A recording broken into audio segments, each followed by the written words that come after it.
Cal. Thank you, Michelle. You know, John, Bill, nobody sends a message better than Bill, and he has to keep thinking of creative ways to do it. As you can see, some team that starts 4-4 and 3 or 5 will go to the playoffs this year. That's guaranteed mathematically. But what about the message that Bill sent to his team this week? Well, I think we're going to find out. I mean, that's one of those things that, you can take the hard love and you're stupid and you're this and that and make guys play harder, work harder, train harder, those kinds of things, or they can just take the confidence out of them. Right now, as I said earlier, this is a Cowboy team coming into this game without a lot of confidence. And I'm talking about the players and the coaches. Philadelphia will get the ball first. Billy Cundiff to kick off. The Eagles have been very good running back kicks. Roderick Hood is back there. Reno Mahe as well. And the return game for Philadelphia this year has been excellent. Hood from the 5 brings it back to the 27-yard line. Tackled by Roy Williams. Here are the Philly starters. Donovan McNabb, Syracuse University. Ryan Westbrook, Villanova. Josh Perry, San Jose State. Todd Pinkston, Southern Miss. Terrell Owens, Tennessee Chattanooga. Chad Lewis, BYU. Trey Thomas, DeLand Bulldogs. Artis Hicks, Memphis. Hank Fraley, Robert Morris University. Jermaine Mayberry, Texas A&M Kingsville. John Runyon, Michigan. Good offensive line. Eagles with a fair running game this year. They've been throwing the ball a lot more than they've been passing it, and with great success. From the 26-yard line, McNabb starts with a pass, has to improvise, throws on the run, caught, first down, 12-yard gain. That's Greg Lewis, the number 4 wide receiver, tackled there by Terrence Newman. Yeah, it was interesting. The Eagles come out with 4 wide receivers. Greg Lewis is number 83. He's in the slot. Now, the Cowboys come in a blitz, so what they did is they kind of flushed Donovan McNabb out of there. He had to move around, and then he kept looking downfield, and found Greg Lewis. Eagles pass 63% of the time, run just 37%, which is very unusual for a team that is 7-1. And McNabb is going to launch one on the second play of the game, and the pass is incomplete. Todd Pinkston was trying to come up with an interference call. Officials don't buy it. Here's the Dallas defense. That dude, Columbia. Leo Carson, Auburn. Roy Glover, San Diego State. Greg Ellis, UNC. Al Singleton, Temple University. Dad Wynn, Texas A&M. Dexter Coakley, Appalachian State. Terrence Newman, Kansas State. Tony Dixon, Alabama. Roy Williams, University of Oklahoma. Lance Frazier, West Virginia University. So you have Dat Wynn, that's his real name, and then you have that dude, Marcellus Wiley, from Columbia. That dude just made that tackle, I think, and that's only about his 7th tackle of the year. Yeah, he came over from San Diego, and he has been, right now, fairly non-existent in this Cowboy defense, but he stops Westbrook there after a gain of 3. You know, that's one of the Cowboys' problems is they haven't been able to get any pressure on the quarterback with a 4-man rush. So it was interesting. The first 2 plays of the game, they blitzed. And I think that's why in that second one, Donovan McNabb went deep because he saw the safety, Roy Williams, coming on a blitz. Look at that. The Eagles in the last 3 games, very poor on third down conversions. Shotgun, they spread out the field. And McNabb is under pressure and almost lost the ball. Has to cover it up. He got hit first by Greg Ellis, who came into the game with a team-leading 6 sacks. So he sends 5 receivers out into the pattern, works out of the shotgun, something he's been doing a lot more of this year, but gets sacked. Yeah, you're going to see Greg Ellis here. He's working against John Runyon. He just gives him a quick Olay to the inside, and he's right on McNabb. You know, that's the bad news about spreading it out is you only have 5 blockers there. Kirk Johnson to punt. The rookie Lance Frazier, who is starting at cornerback tonight, fumbles it and then is able to recover it at the 30-yard line. So a muff, but a recovery. And let's take a look at the Dallas starting offense. Vinny Testaverde, University of Miami. Eddie George, The Ohio State University. Darian Barnes, Hampton University. Keyshawn Johnson, University of Southern California. Quincy Morgan, Kansas State. Jason Witten, Tennessee. Flozell Adams, Michigan State. Larry Allen, Sonoma State. L. Johnson, Wisconsin. Andre Gerard, University of Colorado. Torrance Tucker, Southern Miss. Now the Cowboys have been passing better than they've been running. Eddie George came over from Tennessee when the Titans let him go in preseason. He's averaging only 3.4 per carry. And they start with Eddie George, and that's a gain of only 1 to the 31. Let's take a look at Philadelphia's defense. Javon Curse, University of Florida. Corey Simon, Florida State University. Dawn Walker, University of Tennessee. Derek Burgess, Mississippi. Dhani Jones, established 1817, the University of Michigan. Jeremiah Trotter, Stephen F. Austin State University. Mark Seminoff, Kansas State. Lito Shepard, Florida. Michael Lewis, Colorado. Ryan Dawkins, Clemson. Sheldon Brown, South Carolina. We're going to see a lot more of Jeremiah Trotter as Jim Johnson's made some adjustments defensively on 2nd down and 8 now. Eddie George tries to cut it back and just can't. He can't because number 55 is right there. That's Dhani Jones making the tackle in his tracks. You know, it's interesting. The Cowboys have come out with 2 tight ends, and that time they had the extra tackle in there, Kurt Vollers. He lined up on the right side, so they were trying to get that extra blocker there, you know, thinking that they can run on the Eagles. They try and get some power. Here's Vollers over here. So you have a tackle and a tackle here, and you tried to get to that side to get him to knock him off the line of scrimmage. But what beat him there was the blitzing or the penetration of the linebackers. 3rd and 7. Anderson's the 3rd down back. Ritchie behind Testaverde. The tight end Jason Witten is their leading receiver, and Testaverde's going to take off, and he slides to a stop up at the 35. So the Philadelphia secondary did its job. Ike Reese gets credit for the tackle, and Dallas 3 and out on his first possession. And I think the Eagles have to feel pretty good about their defense because last week they looked very, very soft against the Steelers. They didn't look soft on this first series. Pittsburgh last week ran for 252 yards. Reno Mahe is back to receive. Matt McBriar grew up in Australia. Really booms this one. Fielded at the 8-yard line. And Mahe to the 16, and we have our first flag of the game as Mahe brings it back out to the 16-yard line. Ed Hockley is going to be making the call here. Meanwhile, the Eagles, for a moment, I think the Cowboys were contending that they had recovered a fumble. Brady James came away with the ball, but Hockley will tell us about the flag. I think the whistle had blown anyway.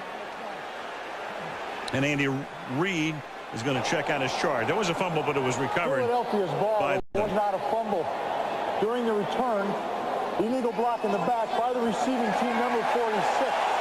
After distance to the goal, Philadelphia keeps the ball, first down. Well, Hockley said there was no fumble, but we'll take a look on the replay as Mahe brings it back. And that, folks, was a fumble. Referee notwithstanding. Interesting return on that fumble. You heard Hockley say no fumble. Clearly there was a fumble. We looked at it during the commercial, and Dallas actually recovered the ball. We didn't hear a whistle, but the ruling was that the play was dead. Penalty on Philadelphia, and they have the ball, and Dorsey Levens is the running back here from the 7-yard line, and the longtime Packer breaks through the left side of the line and takes it up to the 15-yard line. Let's go back to the punt. The Dallas Cowboys only 5 takeaways all season. Here's Mahe, clearly a fumble. We had the audio. We heard no whistle. Then there's a whistle there. You've got a penalty on the run back on Philadelphia, but not challengeable because Hockley said there was no fumble when he announced the call. And it had to be a fumble, and that was a big play that the Cowboys needed. 2nd and 2. And this is Brian Westbrook taking it up to the 21-yard line for a first down 5 minutes into the game. Brian Westbrook, John, as you know, has had to see more duty this year than was hoped by Andy Reid before the season, but he lost Terrell Buckhalter to injury again. He's gone for the year. And knowing Andy Reid, you know, and how much he likes to pass and call passes, you know, a running back here, running back there, a lost running back, he just, well, the heck with it, I'll just throw more. Which, as we say, he's done 63% of the time. 1st and 10, and again pressure put on McNabb, but he escapes, looks downfield, will run it, and Donovan with a first down as he's finally taken down at the 32-yard line by Terrence Newman. He's running a lot less this year, is McNabb, but in situations like this, he still has that great improvisational ability. Watch this defense. Maybe he saw it here. It's just a 3-man line. The Cowboys haven't used that this year, so maybe he sees that 3-man line. He sees them bunched up there, knows that if he gets through this first area here, that he can get to that yellow line and a first down. 12-yard gain for him. And the 3-man line again. Westbrook from Villanova in Philadelphia. Andy Reid watched him when he was playing in college, and he picks up about 3. And Westbrook, who they drafted, and he was the kind of guy he looks like, and he has the skills of a 3rd down back. And all of a sudden now he's proven to be a lot more than a 3rd down back, and a very valuable man and a great kick returner, as the New York Giants will tell you. Yeah, and he's a threat as a runner, and I think you just have to spell him a little to keep him fresh. But as you look at his body there, he has pretty big legs. He's just kind of short. I mean, he's not a little guy. He's stocky, and he's a pretty powerful runner. 2nd and 7 up at the 37-yard line. Owens on an end around, and Terrell Owens gets taken down a little short of the first down. That's Lance Frazier, a rookie from West Virginia, and the 5th different Cowboy to play right cornerback, but he gets shaken up. So they finally, because of injuries and other situations, wind up playing a 5th different cornerback, and now he's down. This is one of the things that the Eagles said that they wanted to do, was run an end around to Terrell Owens because he's such a good runner in the open field. Watch Frazier there. It looks like he just gets a knee right in the head. And now Nathan Jones is the right cornerback. He is a rookie from Rutgers on 3rd down and 1. McNabb, he's going to go deep on 3rd and 1, and double covered was Freddie Mitchell on the play. 4th down. McNabb says, my fault. McNabb is very, very conscious of spreading the ball around. You know, I mean, he has Terrell Owens now, but he just doesn't want to become one-dimensional. He wants to get, you know, he wants to get the ball to Pinkston, his other wide receiver, Freddie Mitchell, the 3rd wide receiver, his tight end. Get everyone involved in the game and not just look at one guy all the time. Dirk Johnson will punt, and because Frazier is hurt, he had run back the first punt. Patrick Creighton, a rookie, will run this one back. It's a line drive kick that Creighton fields at the 18-yard line. A hit at the 24 and then pushed back, and winds up whence he came, from the 18 up to the 24 and back to about the 18. Roderick Hood makes a hit halfway through the opening quarter in Texas. No score. Vinny Testaverde turned 41 Saturday. He's been around, of course. He won the Heisman at Miami in '86 and started his career with some pretty bad teams in Tampa Bay. Then went to Cleveland when Bill Belichick was the head coach there. From there, east to Baltimore for 2 seasons. Played well there. Then he went to New York. When he went to the Meadowlands, that looks like he went to Utica in the middle of the state, but you get the idea. And then he winds up in Texas, in Dallas in 2004, when it looked like he was going to be the backup to Quincy Carter. And in the big story of the Cowboy preseason, Carter got released. And now Quincy, of course, is the starting quarterback in New York with the Jets, with Chad Pennington hurt, and played well yesterday despite losing to Baltimore. And that's Rashard Lee out of the backfield for a gain of 1. And you see who makes the play. It's Jeremiah Trotter. And that was one of the things that the Eagles felt that they had to shore up, was the middle of their defense, and the 2 defensive tackles and the middle linebacker. Now Jeremiah Trotter has gone back, and he's starting at middle linebacker, and their normal middle linebacker, Mark Simino, has moved to the weak side linebacker. So they're playing both of them. 2nd and 9. You saw the graphic. Testaverde 6 picks in the last 2 games, and that's incomplete at the feet of Jason Witten. So it's 3rd down, and Testaverde on all 6 interceptions in the last 2 games, they were on passes intended for Keyshawn Johnson. And that's the thing, we were just talking about Donovan McNabb trying not to do to Terrell Owens, that you kind of have one favorite receiver, a guy you know the best, the most veteran, a guy you feel you have to get the ball to. Then the defense knows that too, and you look at them all the way, and if you throw it a little off, it's going to be an interception because they pay so much attention to him. Cowboys missing Terry Glenn, injured and gone for the season. He'd have been a big part of the offense. 3rd down and 9. Vinny over the middle, guns it incomplete. Keyshawn Johnson covered well that time by the linebacker Ike Reese. So Vinny goes to the bench. They'll punt again with no score. And you say, where does Ike Reese come from? We talked about the middle linebackers. Ike Reese plays a middle linebacker in nickel. So that was a 5 defensive back. And then when they go to nickel, they put Ike Reese in, who's a very good tackler and a good cover guy and a good special teams guy. They put him in as middle linebacker. McBriar. Rush was on, but he gets it away. Fielded 38-yard line. This time it's Lito Shepherd, one of the starting cornerbacks for the Eagles, to the 41-yard line. Some decent field position this time for McNabb and company. 6.5 to go in the quarter. Philadelphia nothing, Dallas nothing on Monday Night Football. Banners, the last 3 Cowboy championships. Jimmy Johnson's pair and Barry Switzer's one on the left, 1995. Barry winning 1 in his 4 years here. Jimmy Johnson and Jerry Jones coming together in '89 and winning a couple. From the 41 now, Philadelphia on 1st down.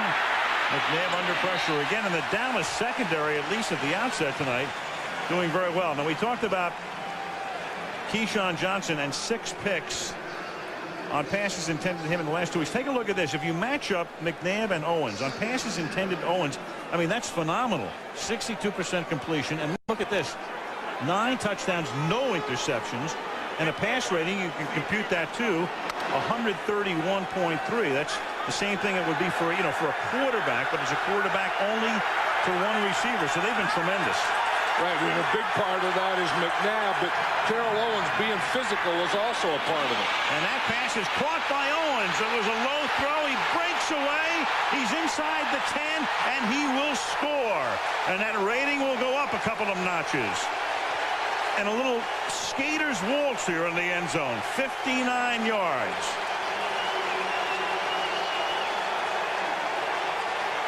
That's what the Cowboys were worried about, that run after the catch. Watch him. He lines up on the left side. He's coming in motion across the field. So the cover guy comes with him. Then they hit him on a slant. But right now, that's okay, but you have to tackle him. The Cowboys had 3 guys there. They didn't make a tackle. When this guy catches the ball, you have to surround him and get bodies on him. When you don't, that happens. That pass a little low, but he made it look like a piece of cake. No problem. David Akers to the point after. So we put up that graphic to show you what they've done. Then he catches his 10th touchdown pass of the season. That's tops in the league, and with 6:10 to go in the quarter, Philly strikes first. 7-0 Eagles.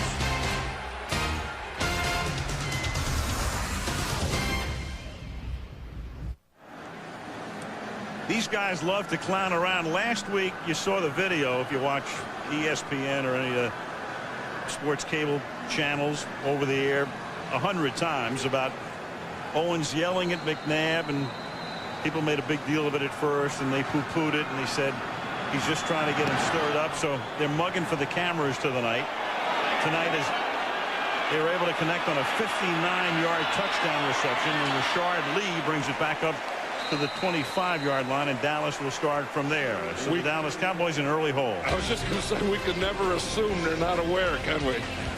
They're always aware.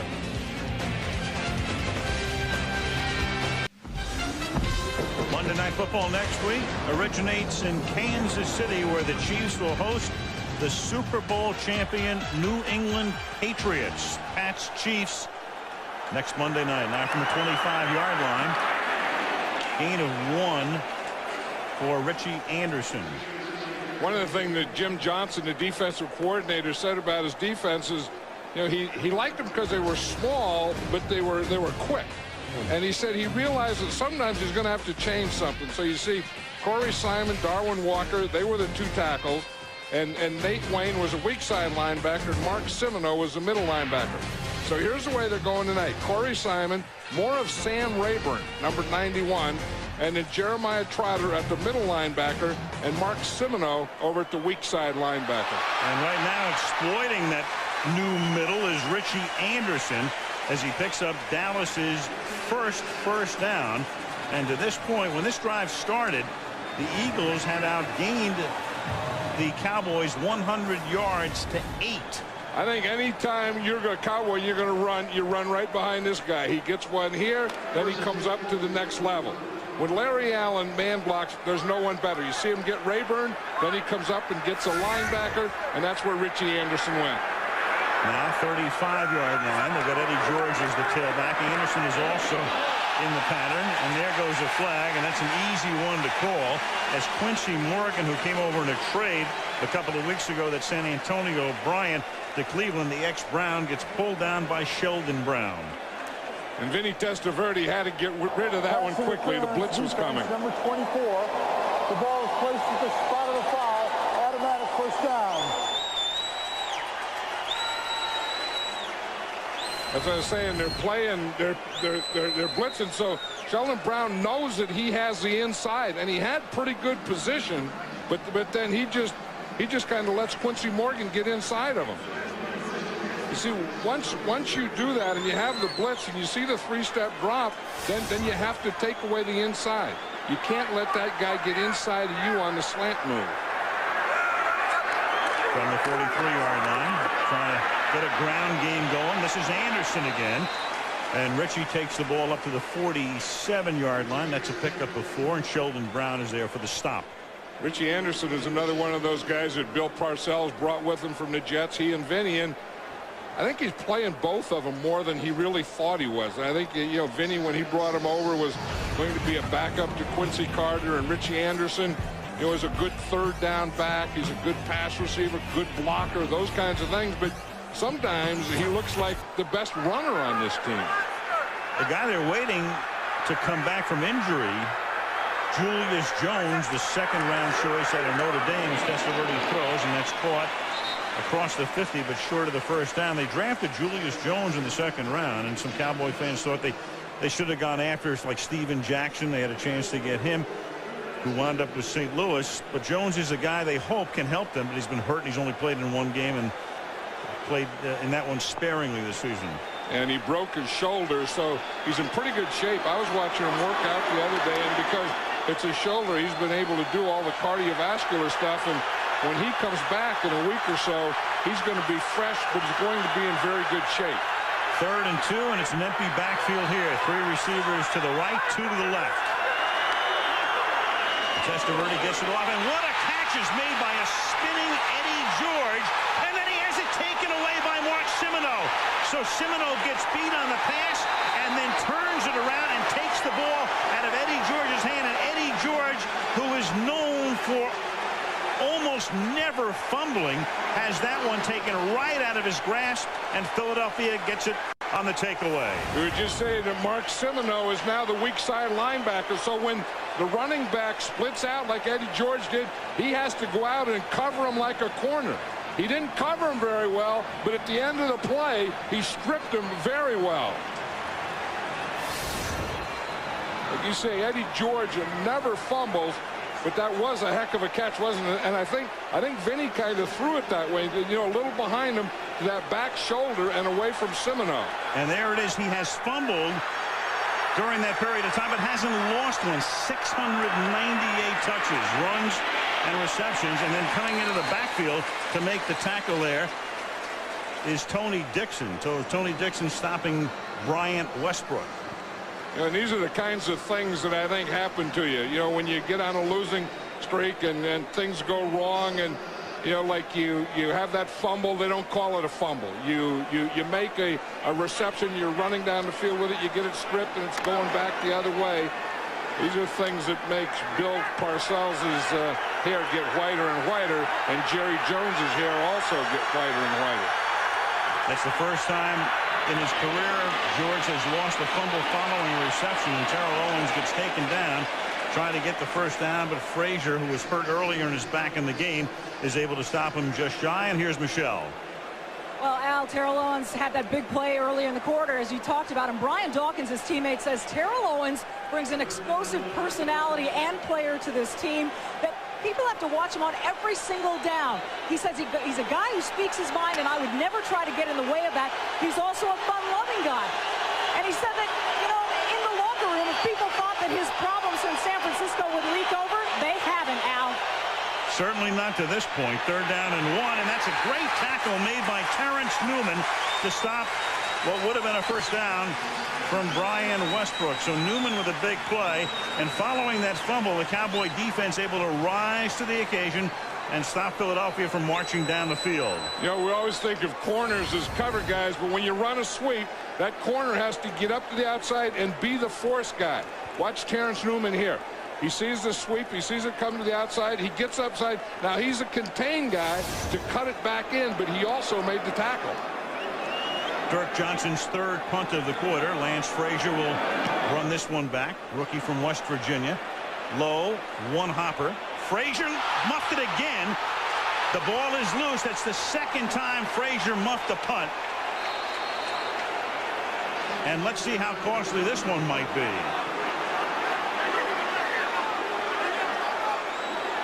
Those officials, 4 of them digging in there to see who has the ball. Philly.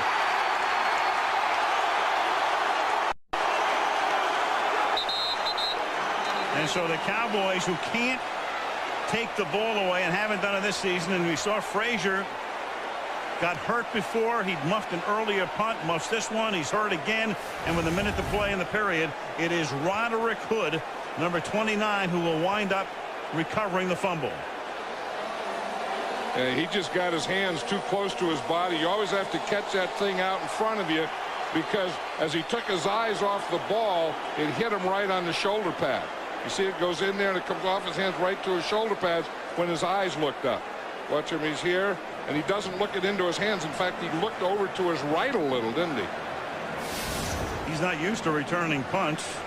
Dedrick Ward has been their main punt returner this season, but he is inactive tonight, and the Cowboys have turned it over twice in the quarter.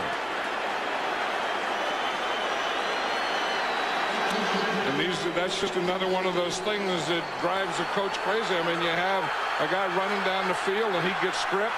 You finally stop him. You play good defense. You force him to punt, and you fumble the punt. And now McNabb will try to cash in, and he gets to the 9-yard line on a pass to Josh Parry, first-year player out of San Jose State, playing fullback. John Ritchie gone for the season.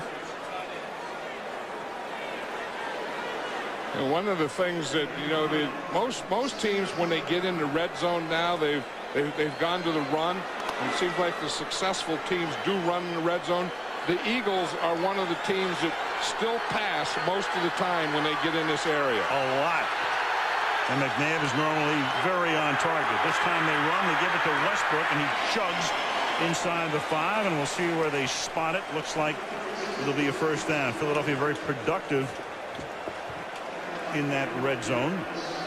And as you can see in terms of the run-pass ratio, there it is. They pass the ball about 2 out of 3 times. As you can see, the NFL average, teams run the ball 53% of the time.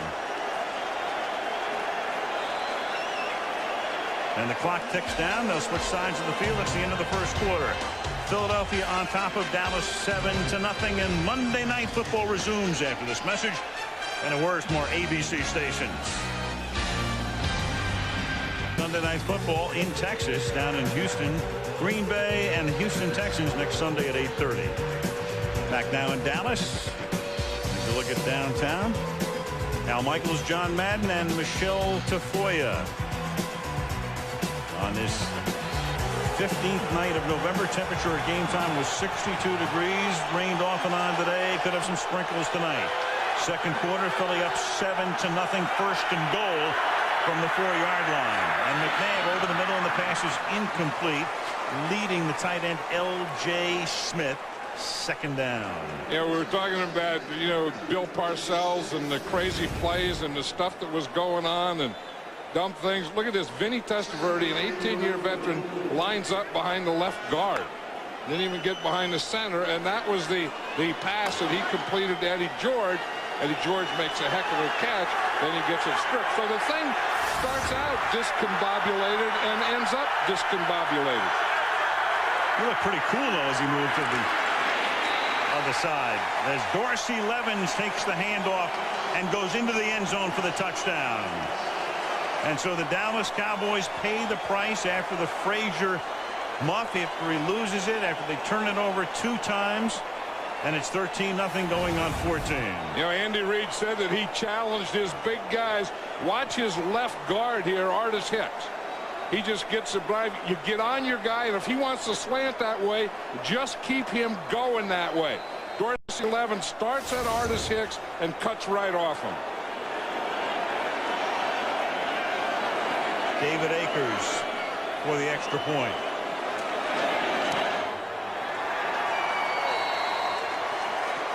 $14-0. Natives getting a little restless. 7 seconds into the second quarter.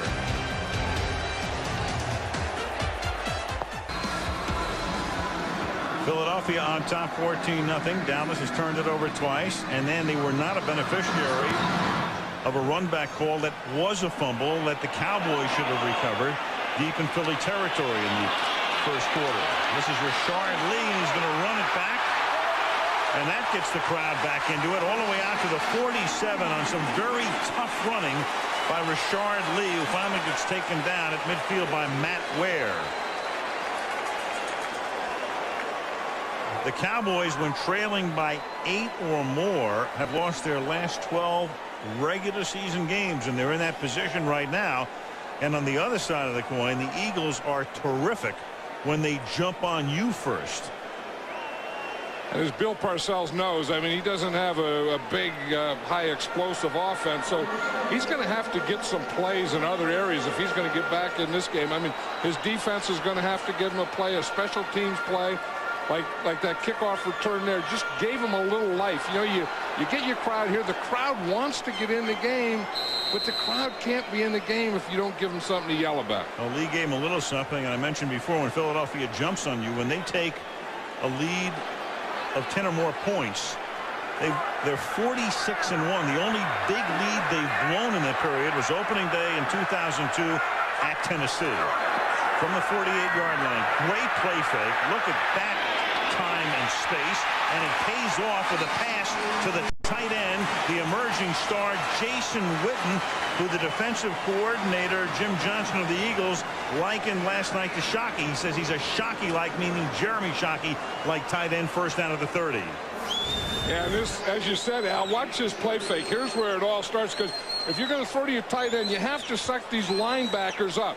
Get them to come in to step up. You see them all step, all 3 of them come. Then you can get your tight end away from them and in behind them. Testaverde now moving into 6th place all-time in passing yardage. Richie Anderson, he eclipses the mark of our good buddy Dan Fouts. Of course, Foutsy wants everybody to know that Vinny's played a few more games than Dano did. Yeah, Vinny's an 18-year veteran, and Dan was just saying that he never lined up behind the left guard to take the ball in his life. That's what happens when you play 18 years. Dano looking on in Sisters, Oregon right now, contemplating a comeback. 2nd down and 9 at the 30-yard line. Richie Anderson is the back.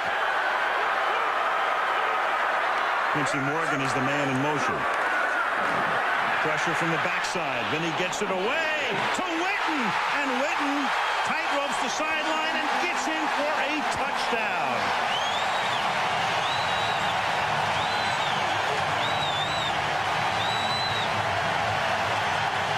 That is exactly what the Cowboys needed. Great run back. Big play to Witten to the left side, and a perfect pass as Michael Lewis blitzes and gets to Testaverde, but Vinny gets it away. And you see Jason Witten, he gets on a linebacker there. He gets on Semino, and he runs like a short out and up. He gets him to believe that he's going short out, and then he just goes straight up the field, and Vinny Testaverde hits him perfectly. I don't think you can cover Witten with the linebacker. That's his 4th touchdown reception of the season. He's their leading receiver. Witten has now caught 47 balls this season. Billy Cundiff out of Drew Henson's hole. for the point after. And so the Cowboys in dire straits early in the second quarter get back into the game in a big hurry, 14-7.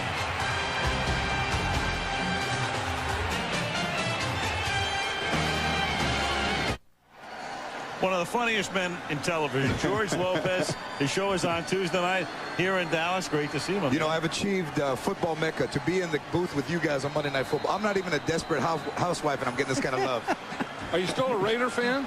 Well, I'm reformed, John. You know, I love you. You know, it's like Castro and the Cubans. You know, who's going to fall first, Castro or Al Davis? I'm waiting. I don't know who to bet on there. Roderick Hood brings it back to the 23-yard line. Hey, you got this thing started this year. We had the Thursday night game, Indianapolis at New England, which we did, and you were there and you emceed everything that happened on it. That was some night in New England. What it was awesome. The night they got the rings, it was exciting. I mean, football is football. This is traditional football to me. To have Parcells degrade his team. You know, I didn't know he was Latino until I heard him say, "You're stupid. I'm ashamed to be with you. I don't want to be seen with you." I'm like, you know what? He would fit. So I'm inviting him over for Thanksgiving. He's so perfect for us. Is that coach talk or is that Latino? that is coach talk. That's great. Yeah. Nowhere else can you degrade your team and still, you know, be the tuna. Yeah, he sent them some message last week, and they just did respond after they fell behind 14-0. And now McNabb from the 23-yard line on first down. Owens is able to shove Frazier aside like he was a kid and takes it up to the 40-yard line. You talk about a guy who's fun to watch and an impact player, George. There he is. You know, it's hard to think you could make Keyshawn Johnson disappear, but T.O. has done that. Well, he does. I mean, he's such a big, strong, powerful guy. You know, you don't even have to, you know, always get him the ball deep. I mean, you can hand it to him in reverse, hand it to him in short one, hand it to him on a slant, or throw it to him on a slant, and he can just run through any defense. That last play looked like a father with two kids in the yard going, "Okay, tackle daddy." he just pushed Frazier aside as if he wasn't even there as Westbrook now cuts it back. And Westbrook takes it up to the 44-yard line. Show going well. You're in season number 3. Show's going great. You know, in this age of reality programming, it's just really nice to be an actor and to be working. You know, we used to think Latinos were the largest minority on TV. I think it's actually writers and producers now that have overtaken us as. Yeah, it's 3 and out a lot for those guys. 3 weeks and out. 3 weeks and out. So it's great. I mean, you know, to not have to. Worry for the next year about work is nice. You know that. Well, you do a great job. Well, thank you, John. You're terrific, man. I'm in between tea times. That's all. I know what you mean. George Lopez. George, thank you, man. Boys, I love you. Okay. Johnny, take care. Okay, George. You too. George on every Tuesday night. Tomorrow night, 2nd down and 6 now from the 44-yard line. And it's Levens and Dorsey Levens, who had come and gone. They had picked him up last year, and then they had released him, and then you had Buckhalter hurt, and they got him back. And Dorsey, so many productive years with Green Bay, 14 yards there and a first down. And the first thing you have to do, if you're going to bounce it to the outside, you have to get a good block here by the tight end. Get this corner here. And you can see with the end playing inside, they know that they're going to get that corner. So they block down on him and then kick out the outside guy, and they run through that gap. From the 42 on first down. Levens again, and Levens across the 40 to the 39-yard line. Levens has always been a very good change of pace back, but I always thought of him more as a third down back, a receiver type, and here in Philadelphia they like him as a short yardage and goal line back. I never really thought of Dorsey Levens as a goal line back, but I guess if Brian Westbrook isn't, then Dorsey Levens has to be. Levens 2,000-yard seasons with the Green Bay Packers. Closing in on 5,000 career rushing yards. 2nd down and 7. McNabb stays in the pocket, throws, and has another first down as that catch is made by Chad Lewis, the tight end, to the 27-yard line to the field in Michelle. Well, Philly running back Reno Mahe is back in the locker room getting his injured right ankle looked at, guys. So the good news is Dorsey Levens, as you mentioned, a good change of pace back. He told me before the game he's finally in football shape. It took him a while because he missed camp. He said, as much as I hate camp, I'd love to have at least 2 weeks of it. He's filling in nicely tonight, and he said, it's so obvious, John, that he's a change of pace back. He said, when I come in, they know exactly what play is going to be called. My mom knows. We got to disguise them better. It used to be there was always be a pass anytime Dorsey Levens would come in, and now it's a run. Play fake to the end zone goes McNabb. How in the world does Owens get that open? Touchdown, Philadelphia. I mean, if there's one guy in the world that should be magnetized for a secondary, it's 81. You know, and that was the thing that they said. We have to double cover Terrell Owens. We have to know where he is at all times. And you have the double here and you have the double here, but they just drop the coverage. You have to get on him. You have to hit him right there. And you see it's a double. The corner was playing him short. The safety was getting him deep. The corner didn't get any bump, and the safety didn't get over. Roy Williams. Akers makes it 21-7. So Dallas answered quickly, and then Owens says, hold on a second. That's 4 catches for 111 yards, 2 TDs for T.O. You talk about guys that are good players, and then you talk about impact players. Terrell Owens is definitely an impact player. You know, I'm wondering with the flag here if it's not taunting in the sense that you all know about the story where Owens, as a 49er, personal foul, unnecessary roughness, Dallas, number 76. That's a 15-yard penalty that will be enforced on the kickoff. The try is good. That's on Dallas. When we come back, we'll show you with Owens a little history here of dancing on the star. This time he goes to the end zone star. The mini star. Well, he is a star. 21-7. Top of the AFC East, looking great again Monday night. New England, Kansas City, as Akers, because of that penalty, gets the kickoff from the 45-yard line. Touchback. Now Owens, as a 49er, you'll recall the incident in 2000, scores a touchdown for the 49ers and then goes all the way to midfield. There's a big star in the middle of the field. And then Emmitt Smith comes out and he reclaims the star. And then there goes Owens again. And here comes George Teague to knock him down. And now tonight he knows he can't do that again. But there he goes to the mini star in the end zone. Same move. Yeah, if the Cowboys don't like that, then they just better cover him. I mean, and again, it's another thing that drives a coach crazy. They have him double covered. They have the corner up, the safety over, and he just runs a corner right between both of them. Richard Lee, gain of 1. Here's Michelle. Well, that's exactly what Greg Ellis told me, John. Greg Ellis said that he, Dexter Coakley, and Darren Woodson remember that star dance from the year 2000. The only way to keep Terrell Owens from doing it again was by keeping him out of the end zone. They didn't do it. They knew he was going to have stuff planned. Greg Ellis telling me, you know how we game plan for games? Terrell Owens dance plans. He celebrate plans, and they knew he'd be ready tonight, guys. Well, tonight he's had 2. He had that skater's waltz, which I hadn't seen before on the first one, very placid. And then he did, I guess, a star turn is what you call it. Yeah, but he has to have confidence that he's going to score if he works on those things. 2nd and 8, and he does. And it's not in the air. Javon Curse, another of the big offseason acquisitions, who played so well with Tennessee, was a free agent, and Philadelphia locked him up. He's over Torrin Tucker, the right tackle, and that's the first time we've heard of Javon Curse. Here he is, and one of the quickest and best pass rushers from that angle. But I hate that pass protection where you block the tackle down and then you let the back block the defensive end. I've never agreed with that. I mean, it's big in the NFL, and I'm not sure why they think that the tackle can go block someone else and leave Javon Curse come and a back pick him up. And I see why you think that after a play like that. 3rd down and 8. Testaverde to the sideline, and that's incomplete, intended for Johnson, and it was 24 Sheldon Brown, not even looking at the pass coming in, who was able to get his body between Johnson and the ball, and Dallas is forced to punt. I don't know if that just wasn't his head that he got in there. You just look at the middle receiver right here, the slide. Here's Sheldon Brown here, and I think he just kind of turns. Watch, he rides him. He knows he has help deep, so he can play it underneath. No, he did hit it with his right hand. I don't know how he saw it. Felt it coming. Got a hand up. And a rear view mirror. McBriar. Lito Shepard is back to receive it and pulls it in with a fair catch at the 32-yard line with 8:48 to play in the opening half. And what a night for Terrell Owens Donovan McNabb and the Eagles to this point trying to go to 8-1 and on top by 14 at Texas Stadium.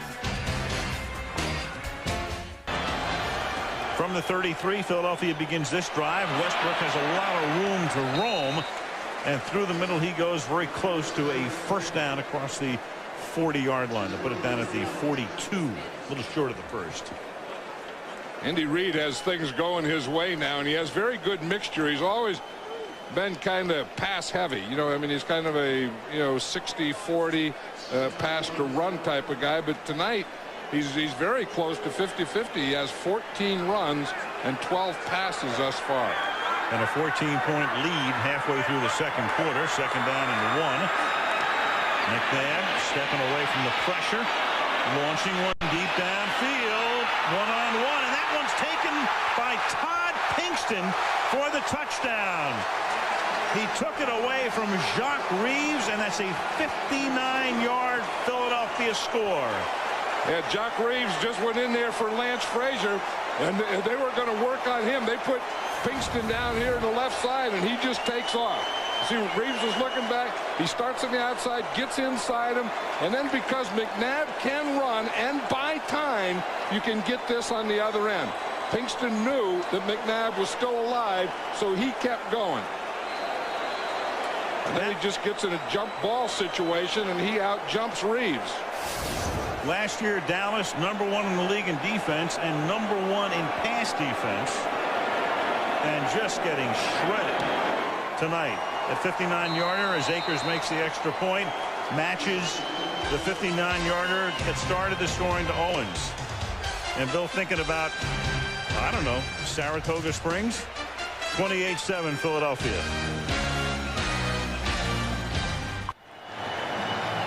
Eagles on top 28-7. Each of these teams last week held without a touchdown.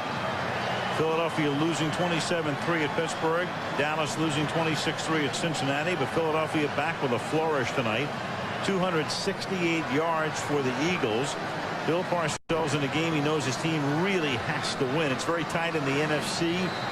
4-5 and you're back in the hunt. 3-6. Boy, that is some road ahead. Cowboys with their first game of 3 over an 11-day period, and they're down by 3 touchdowns. This is Terrence Copper from the 7-yard line.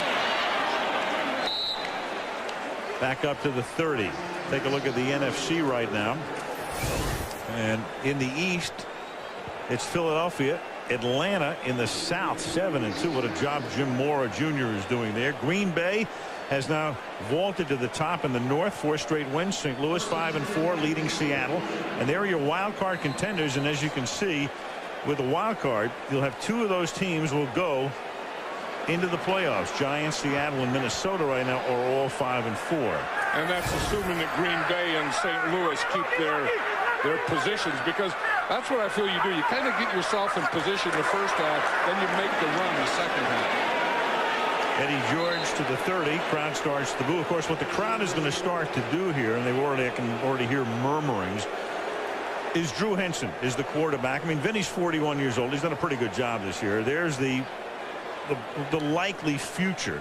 And Bill Parcells this week knew he'd be asked about it and dismissed the question by saying, what do you want me to do? Bring in a guy who's barely played, who's been playing baseball over the past few years, and put him in here. And I think the underlying thing, John, to me, was if you bring in Henson at this point, you're saying, you know what, we're thinking about next year. Well, and that's what Bill Parcells doesn't want to do, because like you were just saying, 3 games in 11 days. Free play here on a defensive penalty, and Keyshawn Johnson makes the catch and is forced out of bounds. So they're going to give him the catch at the 48-yard line, and then a force out on the hit by Michael Lewis. And I don't know that Vinny Testaverde is a problem. I think if Drew Henson could come in and play cornerback for him, that may help this team. Great point. But here they jump off sides. You see, he gives him a little hard count. He knows that he has to do something. They were in a cover 2 where the corner comes up and the safety goes back, and you can see Keyshawn Johnson just gets in that hole behind the corner and in front of the safety. Donovan McNabb was there signaling 1 foot inbounds. Johnson now with 2 catches tonight. That one good for 22 yards. Ball at the Eagle 48-yard line. Eddie George stopped for a loss of 1. We talked about Parcells and what he said in his press conference about Henson last week. Here it was. We obviously can throw the ball better than we could last year. Okay, now we've had a little drop off in the receiver since we've had some injuries. But why would you, at this point in time, take an unproven guy who has not played football in 3 years and throw him into this with the adversity that he has to face now? That was earlier in the week.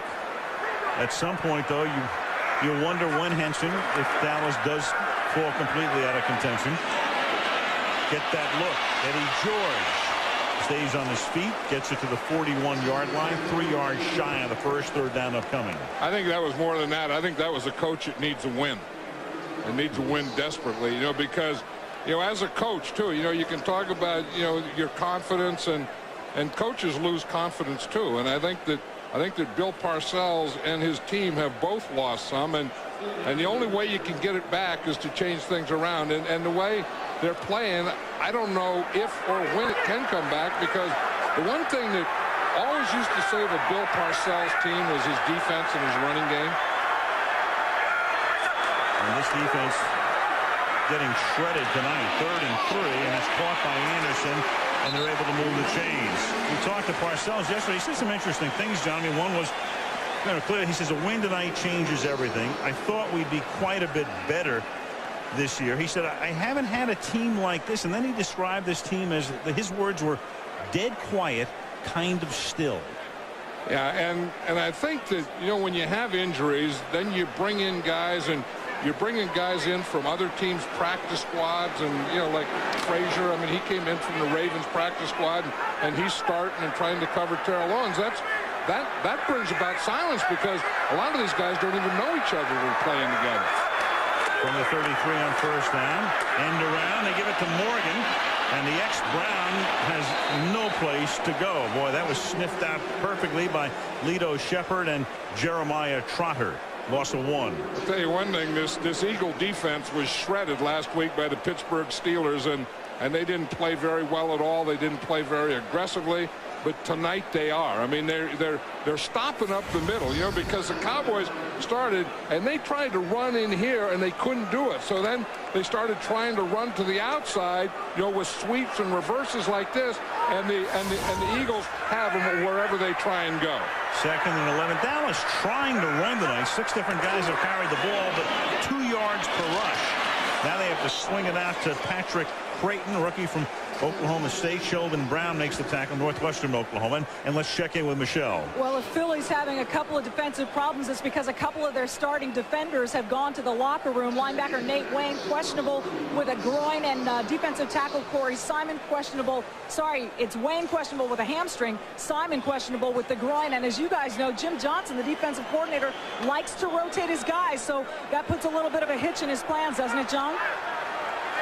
Well, it does, because that's where he had the problems, too, you know, is those inside guys. And the way Trotter's playing, though, I think that's a big benefit to him right now. That Nate Wayne wasn't playing as much because they moved Semino to Nate Wayne's position anyway. Flag looked like Javon Curse was the guy who jumped, unless he was induced. And if he was the guy, it's going to be very close to a first down. It's 3rd and 5, but it may be inches shy. I can't tell from here at the moment. But if Curse is the guy, it'll move the ball to about the 23-yard line. And the question is, did he jump first, or was he induced? Well, he was in a joker position or a linebacker position. The 5-yard penalty. Repeat 3rd down. They try and move Javon Curse around, and they call it the joker position. And here he is right here, and he's in that linebacker position. See, he's going to rush from there. He's kind of lined up perpendicular. Then when he squares up, he's in the neutral zone. He's saying that he hit that timing perfectly. I don't know. He's very, very close to hitting it perfectly. But doesn't get the call. And at least to compel the officials to get together. They're inches shy of the first down now. Eddie George and Darian Barnes comes in. Put Barnes over in the slot, then send him in motion. Fake to George. Then he's going to throw it. Then he's going to hit an open man, and that's the tight end, Jason Witten again. Touchdown, Dallas, 24 yards. And Bill Parcells knows all about a high-impact tight end. We're not making comparisons. He had Bavaro. I'm not saying that. But Jim Johnson had a very interesting discussion with us last night when he likened him to Jeremy Shockey. And he's one of those guys that is a tight end that's big, 260 pounds, but also runs fast. He's a 4.6 40 guy. Billy Cunda for the point after. Henson will hold. And so the Cowboys, one thing you can say for Dallas tonight, they're not going to go belly up. They've had every opportunity to. Things have gone Philadelphia's way, but Dallas trying to hang in. Well, they come on a blitz, and you're going to see Witten is right here, and no one covers him. He's just the second guy in, and you start motion towards his side, and he just runs straight up the field. The two defenders go inside with the outside guy, and Jason Witten is left alone. See the two guys there? They go inside right now, and whoa, here's a tight end. That can make you an impact player when two go for one and none go for you. I'm writing that down. Two go for none. I like that. There's Dan Campbell, the tight end, the veteran, but he's obviously injured and gone for the season. And one Mr. Witten is their leading receiver, their impact player right now, and the guy who's, along with Vinny, keeping him in the game with 2 touchdown catches. And there he is. Take a look at that over the last 3.5 games right now. 8, 9, and 6 catches in the 3 complete games, and 3 in this one, which still has 3:23 to go in the opening half. You know, don't you wonder, though, how sometimes defenses can forget to cover Jason Witten, who's their leading receiver, or how the Cowboys cannot cover Terrell Owens, who's one of the top receivers in the whole game? It's always amazed me how, you know, like Jerry Rice in his prime, once in a while would get wide open. 7-yard line. Roderick Hood to the 25-yard line. 3:18 to play in the half. Owens, of course, wanted to leave San Francisco. Feeling was mutual. Wound up in Baltimore briefly, but wanted to wind up in Philadelphia, so a deal was effected. Take a look at Philadelphia. The highest single season totals the whole season. 63 receptions for the season since McNabb got there, and already Owens with 53. More yardage than any receivers had in an entire season, and more touchdowns than any receiver has had for an entire season. He's done it in a half a season plus half a game. I asked him last night why he wanted to come to Philadelphia. He said 2 reasons: the head coach and the quarterback. To the outside, that's short hop. Incomplete. Terrell Owens a little bit more. The quality I most admire is honesty. My favorite cartoon is Super Friends. The person I admire most is my grandmother, Alice Black. I would love to meet Angelina Jolie. As a kid, I was really scared of whippings. I had to get the belt, and they wasn't little. Wants to meet Angelina Jolie, but he did meet Nicolette Sheridan. That's something when you have to go get the belt you're going to get whipped with. 2nd and 10 from the 25, and that pass is a little underthrown, intended for Freddie Mitchell. Donovan McNabb is upset with himself because he's thrown 2 low balls in a row. And he knows it. I mean, you say he's patting, that's on me, that's on me. Well, the last 2 have been on him. That's one thing that, you know, players, especially linemen, love in a quarterback. You know, when they'll say, hey, once in a while, hey, my fault. He's done that a couple of times tonight. And it's interesting, I think the last time he did it too was with Freddie Mitchell. 3rd and 10. 4-man rush. And then coming through at the last moment, but escaping, McNabb rolling to the outside, coming back this way, has a lot of room, is going to launch one. He was behind the line of scrimmage, and that is Freddie Mitchell making the catch. That is amazing. That is Donovan McNabb. That's what a quarterback staying alive is. That's what a quarterback that played all over can do. That's what a quarterback that was a basketball player can do. That's what a quarterback that has great strength can do. That's what a quarterback that always keeps every play alive can do. Watch this, and then boom, launch it. No, but his players believe in him too, Al, because it's not, you know, most times with that much time, receivers would quit. These guys both kept going deep. That had to be, in terms of number of seconds, about as long a play as you'll ever see. And we'll take a look at that as Leonardo Carson nearly sacked him. And that's where the strength comes in, because you're going to see Carson come up there, and then he just twists right out of that. You say, how long did those defensive backs have to cover? Well, here it is. And then a Favre-like throw going against the grain. So 14.1 seconds he ran around, and another 4 or 5 seconds at the end of the play, and that's 60 yards on a 3rd and 10. And there's no defensive backs that can cover any wide receivers in the NFL that long. But again, the impressive thing, I mean, what McNabb did was very impressive. He picked up some blocks. That was impressive.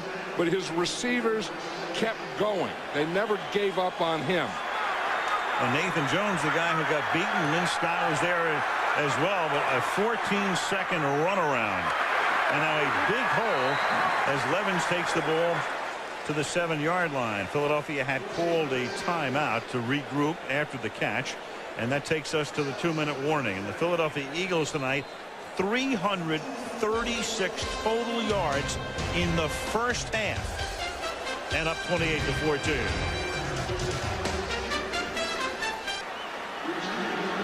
Two minutes to go in the opening half. Shootout here. Freddie Mitchell on the receiving end of that 60-yard bomb. 2nd down and 3 now for the Philadelphia Eagles from the 8-yard line. And they hand the ball off, coming around from the outside is Greg Lewis, and they stop him very close to a 1st down. That was a 2nd down play. Appears to be just short, 3rd down and less than a yard from the 6. 45-year history of the team, and they're in jeopardy right now of yielding a 4th touchdown in a quarter. I don't know in their 45-year history if they've ever seen many plays like they've seen from Donovan McNabb and his group this first half. Donovan McNabb tonight, 260 yards throwing in the half. Levens is the running back. Levens has it, and Levens is able on 2nd effort to get the 1st down and nearly the touchdown. 1st and goal at the 1-yard line. One thing I said, Dorsey Levens, I never really thought of him as a short yardage and goal line runner, but he does a pretty good job here. When you get down here, you just have to keep your feet going, and his offensive line does a good job. I mean, he didn't get much. He starts in the right. There's not much there, but look back here on this left side. He gets a soft spot because he kept his feet going and felt that backside. 1st and goal. They can milk the clock as well here at the end of the first half. Up by 14. And the handoff for the touchdown. Brian Westbrook taking it in for the score to make it a 3-touchdown advantage again. And the Eagles have scored on their last 4 drives. You see Hank Fraley, the old center in there. He wasn't going to pick him up until they signaled touchdown. He left him on the ground, and then when they signaled touchdown, he said, okay, I'll pick him up. That's what a center has to look like. Yeah, I mean, you got a little wiggle going when you run, but that's okay. I mean, he's a smart guy. He calls all the protections work very well with Donovan McNabb. But you can see the center, what he's trying to do is get up to that 2nd level. He knows that he can get by that 1st level. He has to get to the 2nd level. Westbrook is down there. They haven't signaled yet. See, no one's going to help him up until they signal touchdown. You know, the question here is whether Parcells wants to challenge this. It's not even that, the Parcells piece. It's inside 2 minutes, so it's upstairs. The guys upstairs have stopped it for the moment. to take a look. It's where the ball is when your knee, in this case, hits the ground. Butt first. Yeah, that's what it would be. Butt first. But first, we have to have the guys upstairs there. Take a look at it. I think it's a touchdown. Looks to be. But it has to be looked at upstairs. And then it has to be inconclusive that it's not a touchdown. You know what happens inside 2 minutes? Here's a little tape from a recent game. Type of thing that the replay assistant and the guys upstairs go through. Spot's the one, Bob. All right. That foot's up. That looks good, but I can't really bet. It's a good replay. Here we go. I told you, here we go. Here we go. I'm going to show you. Go, yes. All right, watch his right foot. Ball, let's go back and make sure. Go back, Clayton. I want to make sure the ball doesn't touch the goal line. We see green between the knees, right? All right, now they touch the ball there. He grabs possession. All right, the only thing I'm worried about is does the ball touch on the goal line? I'm going to go to the elite line feed real quick, okay? 30 seconds. 5. And you're just going to leave it like it is? 3, 2, 1. That's it. We're out of here. All right, that's the type of thing going on right now. Ed Hockley goes over. The guys upstairs can talk to him. The question here, it's pretty close. I mean, when the butt hits, or tush, or tuckus, or whatever you want to call it, that's the end of the play. Yeah, that equals a knee. Right. One tush equals a knee. So when it goes down, where's the ball? And, you know, it's so minute. How in the world do you determine whether you're in or out? But again, because it's minute, I don't know that he can overturn it. Touchdown. Exactly. That's, you know, they called it a touchdown on the field.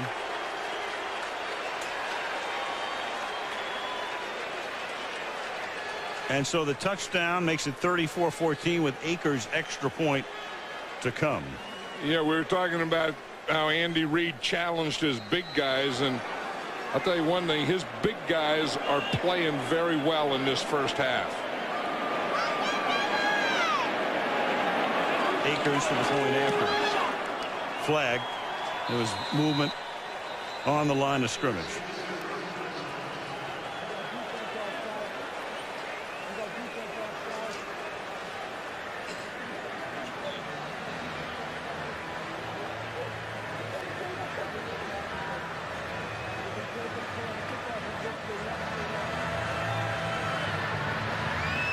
So the Eagles will have a big lead at the half, something they don't squander. Defensive nose guard. That's a 5-yard penalty that will be enforced on the kickoff. The try for point is good. 35-14. Kickoff will come from the 35 instead of the 39. You were talking about the job that they do. Watch here the block that Artis Hicks gets, and then the fullback is kind of always part offensive lineman, part running back, and more offensive lineman now because they don't ever hand those guys a ball. So they're just like, you know, an extra tight end or an extra guard. And on that play, you know, that's what Josh Perry did as a lead blocker. Under the category what a difference a year makes, and you see the last 4 drives all resulting in touchdowns. Last year Dallas led the league defensively, and at this point in the season they were giving up 241 yards per game. Tonight they've already given up 343 yards in the first half.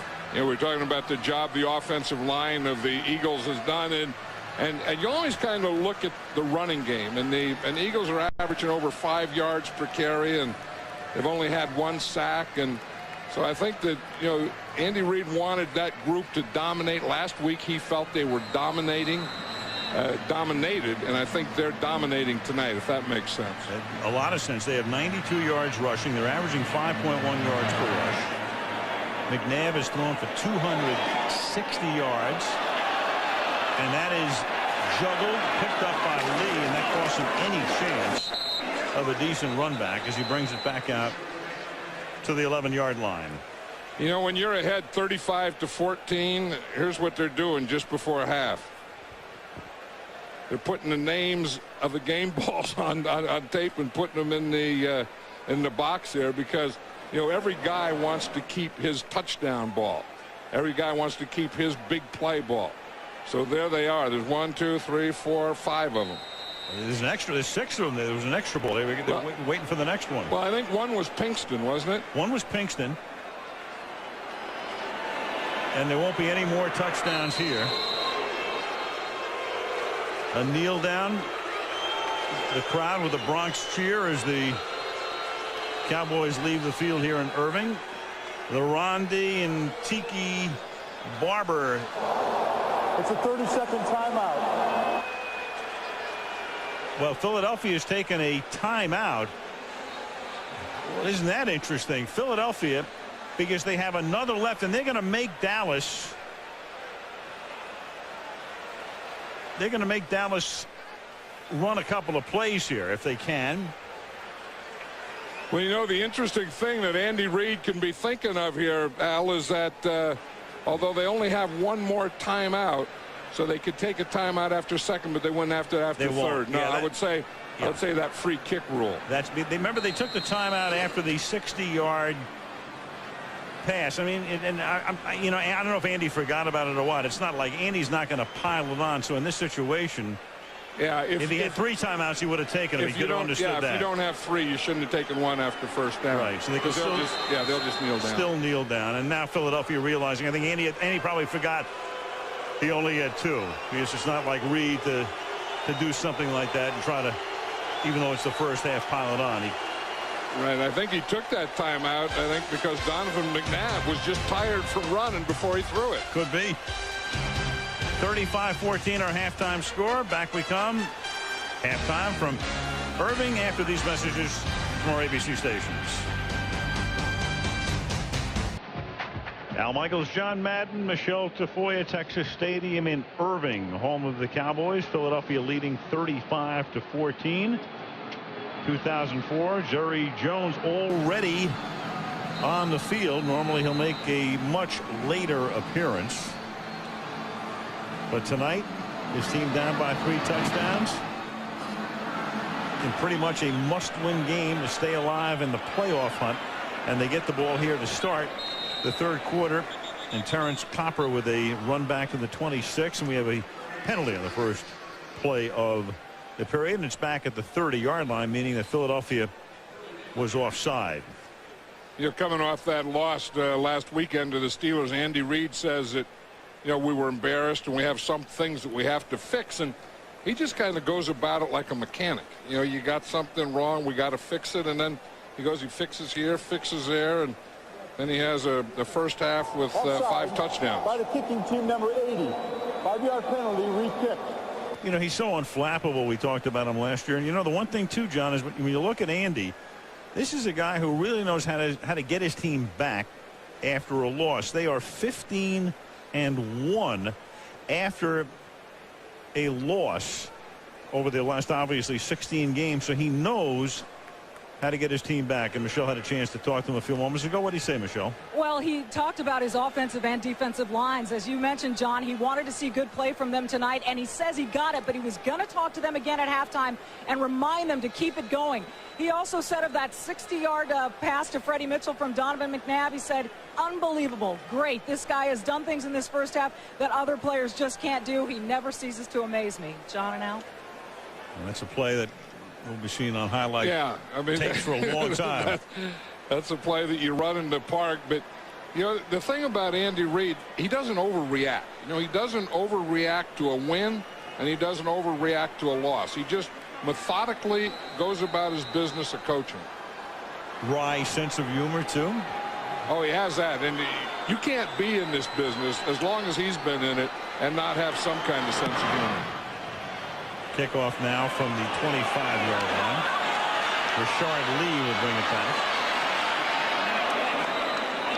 to the 29-yard line. Philadelphia with a monstrous first half offensively. 343 yards. Those 2 very, very costly Cowboy turnovers.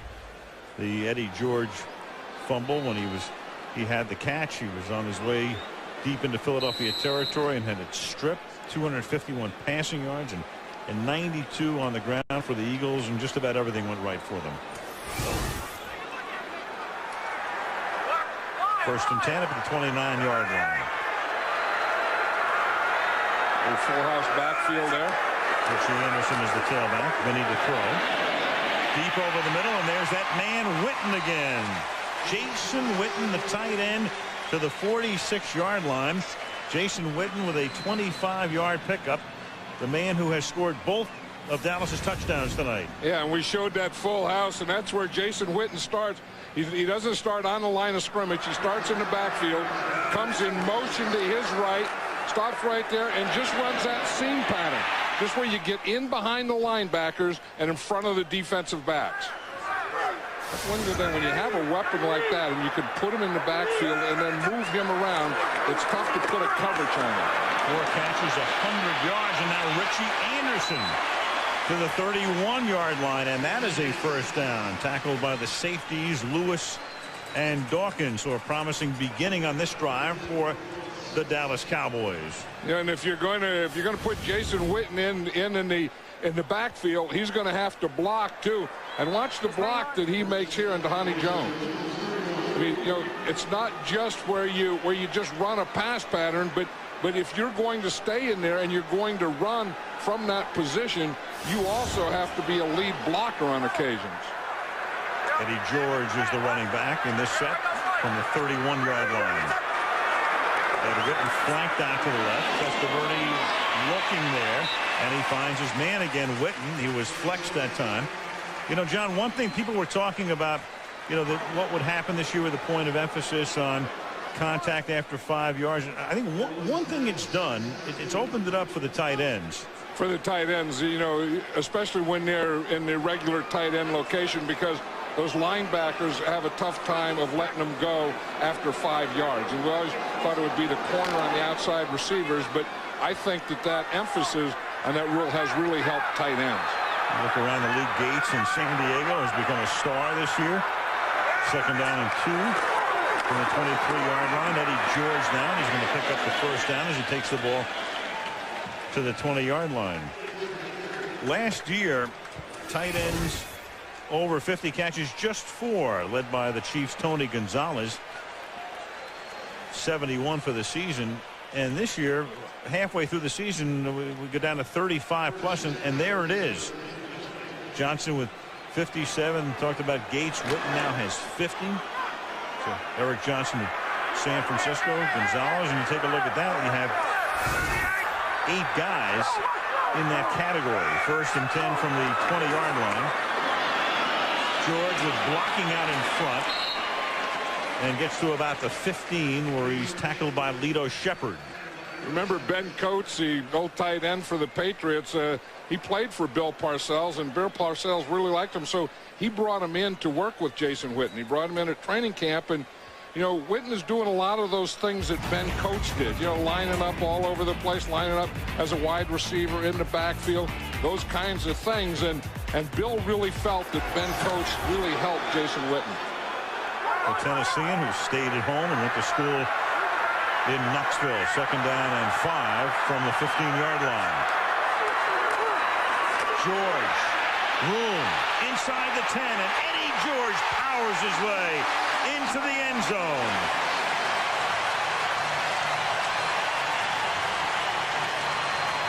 Well, Jerry Jones said that's what we needed, me down there in the sideline, and that full house backfield. They had very good mixture from it. We saw him putting Witten in the backfield. This is what they come out with in the second half, and they've run and they pass. This is a lead draw to the left. Good lead block. Eddie George just runs off that block, and then he's going to run right over Brian Dawkins. Dawkins, a very short tackler, usually doesn't get run through like that. Eddie George still steaming over that lost fumble in the first half. No kick here. Whistle. That was a pretty good drive. 6 plays, 71 yards. Ran the ball 4 times. Ball start offense, number 71. 5-yard penalty. Still try. They are not rolling over. Georgia's longest touchdown run since the 2001 season, 15 yards, and you can tell I said he's still steaming. You remember, if you watch the first quarter, how angry he was, and he hasn't let up. Yeah, because he doesn't do those kinds of things. I mean, the great catch was thing that Eddie George does, but fumbling is not something. You don't rip the ball out of Eddie George's hands. From 5 yards farther back, Cundiff is good for the extra point. So 3:45 into the second half. Cowboys keep plugging along, and it's a 2-touchdown game.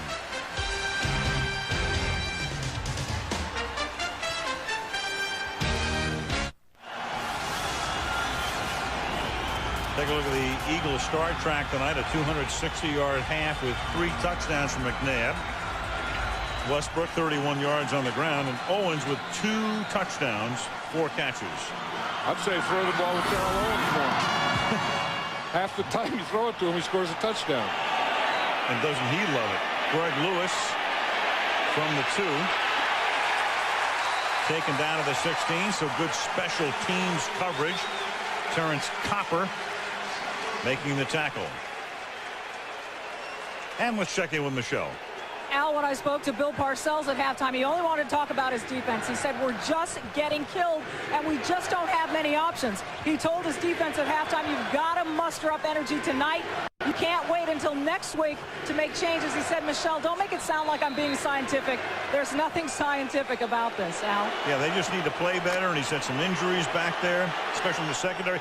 They've been minus Darren Woodson for the entire year. And somewhere they have to get more pressure on McNabb, and when they do get to him, they got to get him to the ground. McNabb, that time, when the pass is incomplete, rifled that toward L.J. Smith. Roy Williams with the coverage on the play. Of course, the play of the game, and one of the great plays of the year, was this one. Carson almost gets the sack with the grain there. And then almost, like, I call it Favrean, Brett Favre, that roll to the left, and then a launch. Strike. How far do you think Freddie Mitchell ran on that play before he finally caught it? Well, it was 54 yards in the air, and he probably ran at least another 54 running around. Here's Westbrook up to the 23-yard line. Here's your answer. I think you're going to be close.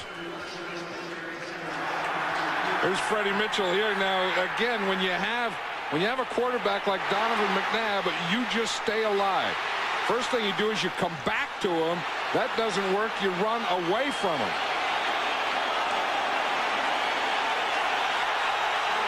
106 yards Freddie Mitchell ran. 60-yard gain on the play.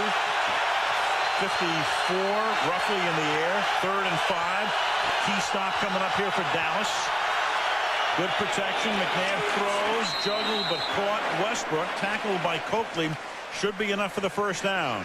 You know, we talked to Bill Parcells yesterday. I felt that, you know, he watched that Pittsburgh Steeler tape against the Eagles, and they use a 3-man line, and I really had the feeling that he would like to go back to the 3-man line. He would like to be a 3-man line defense, but they've kind of gone another direction here.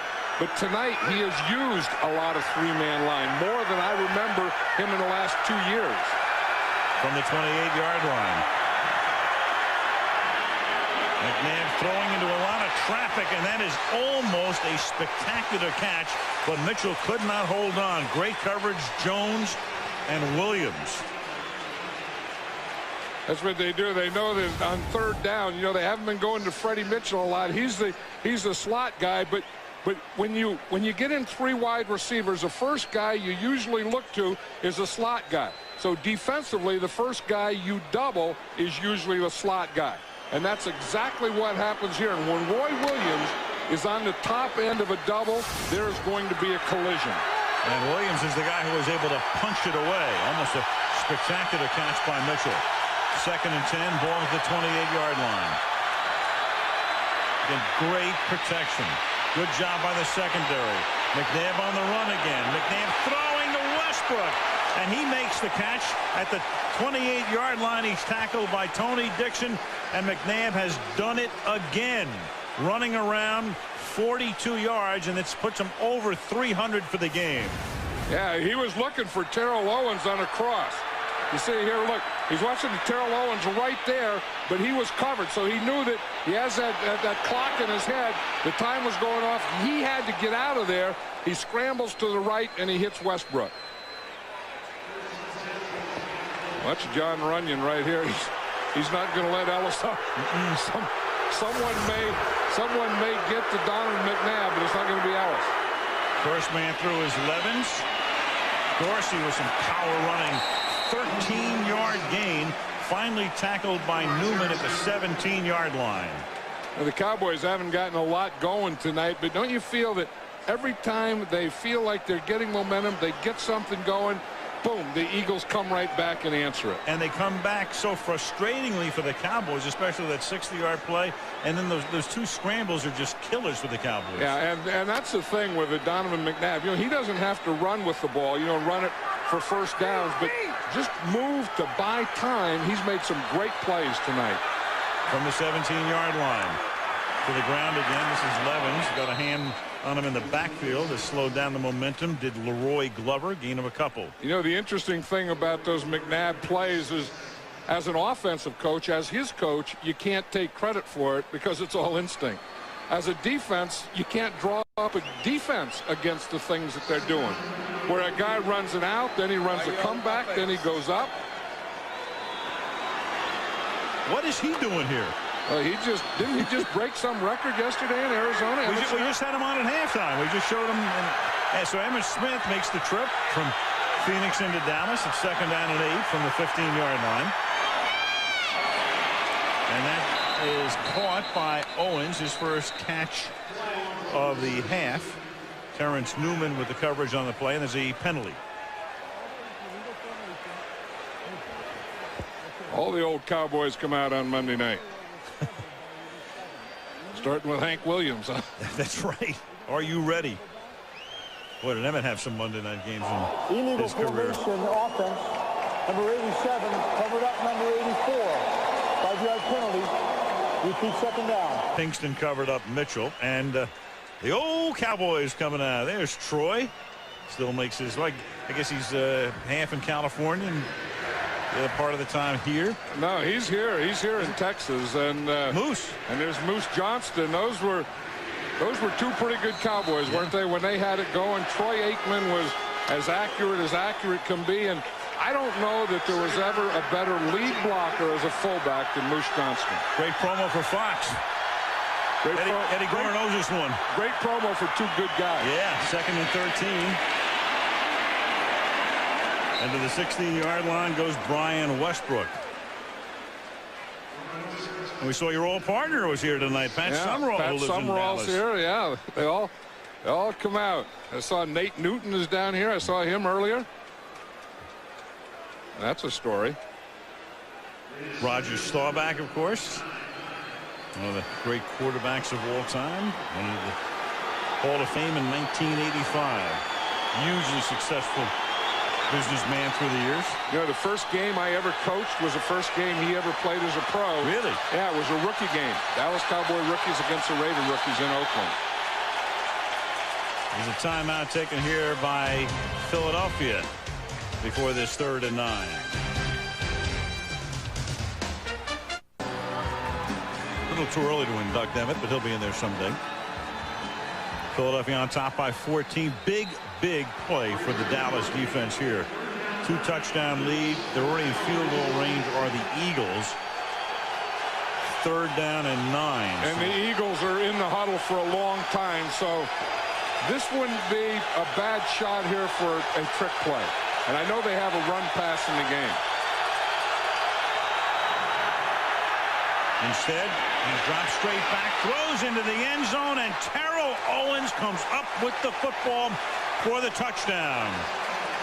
That's the one. That's a better choice. You throw to him, he gets 3 touchdowns for you. And then a slam dunk, 3 touchdown receptions. That one good for 16 yards for Terrell Owens. And you're going to see him right here, and he's just going to come up and then go out to this area here. You get the 2 You get the tight end trying to get to the outside. Terrell Owens going to the inside and then to the corner. Again, they got double coverage. Terrence Newman is right there.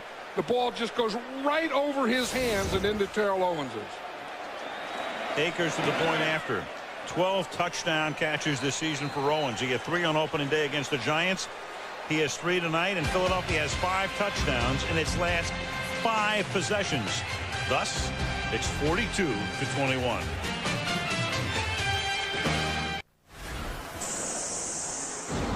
Monday Night Football from Irving, Texas. Most consecutive games with a TD reception in the history of this now 35-year-old program.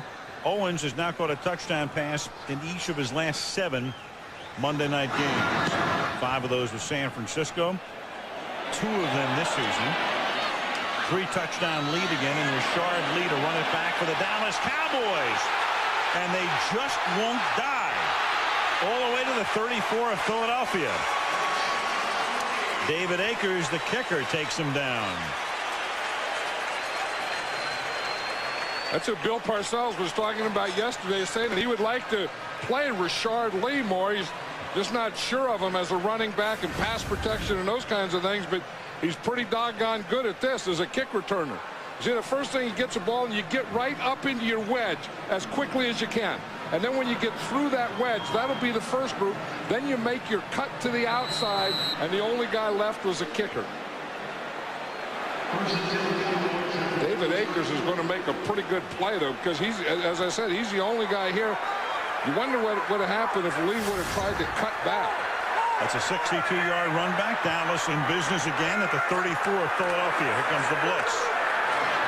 Then he sets up the screen. Richie Anderson, but he's taken down by Hollis Thomas, laying back, protecting, and is able to tackle him for a loss of a couple.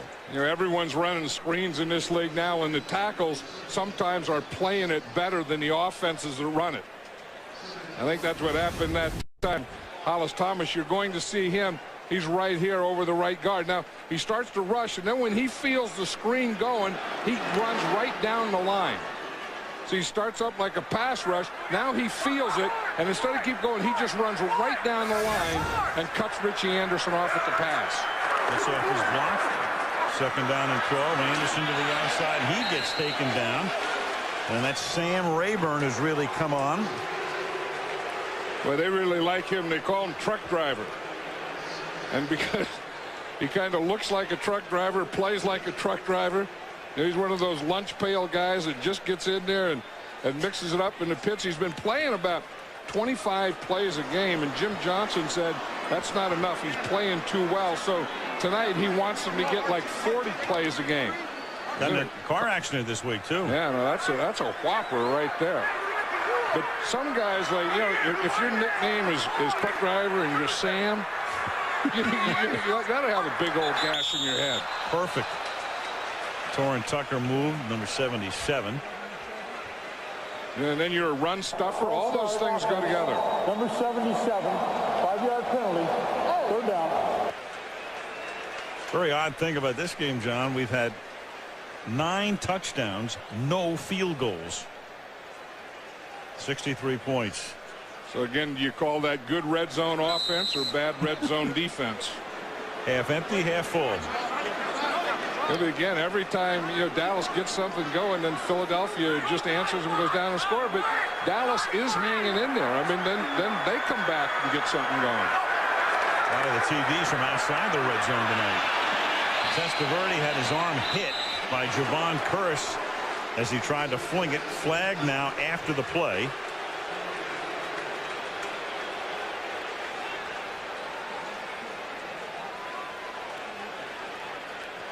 There was a blitz coming from that side. With the Eagles haven't run a lot of blitzes tonight, but they overloaded that left side. Offense, number 65. The penalty is declined. Brings up 4th down. Got his arm hit, and thus it wound up hitting the right guard. And this is the side of the overload, and you're going to see right here Javon Curse. He just runs right around Torrin Tucker. He just gets up the ball snapped. It looks like Tucker is a little late off the ball. He doesn't even get out of his stance. Javon Curse was on his outside shoulder. Matt McBriar to punt.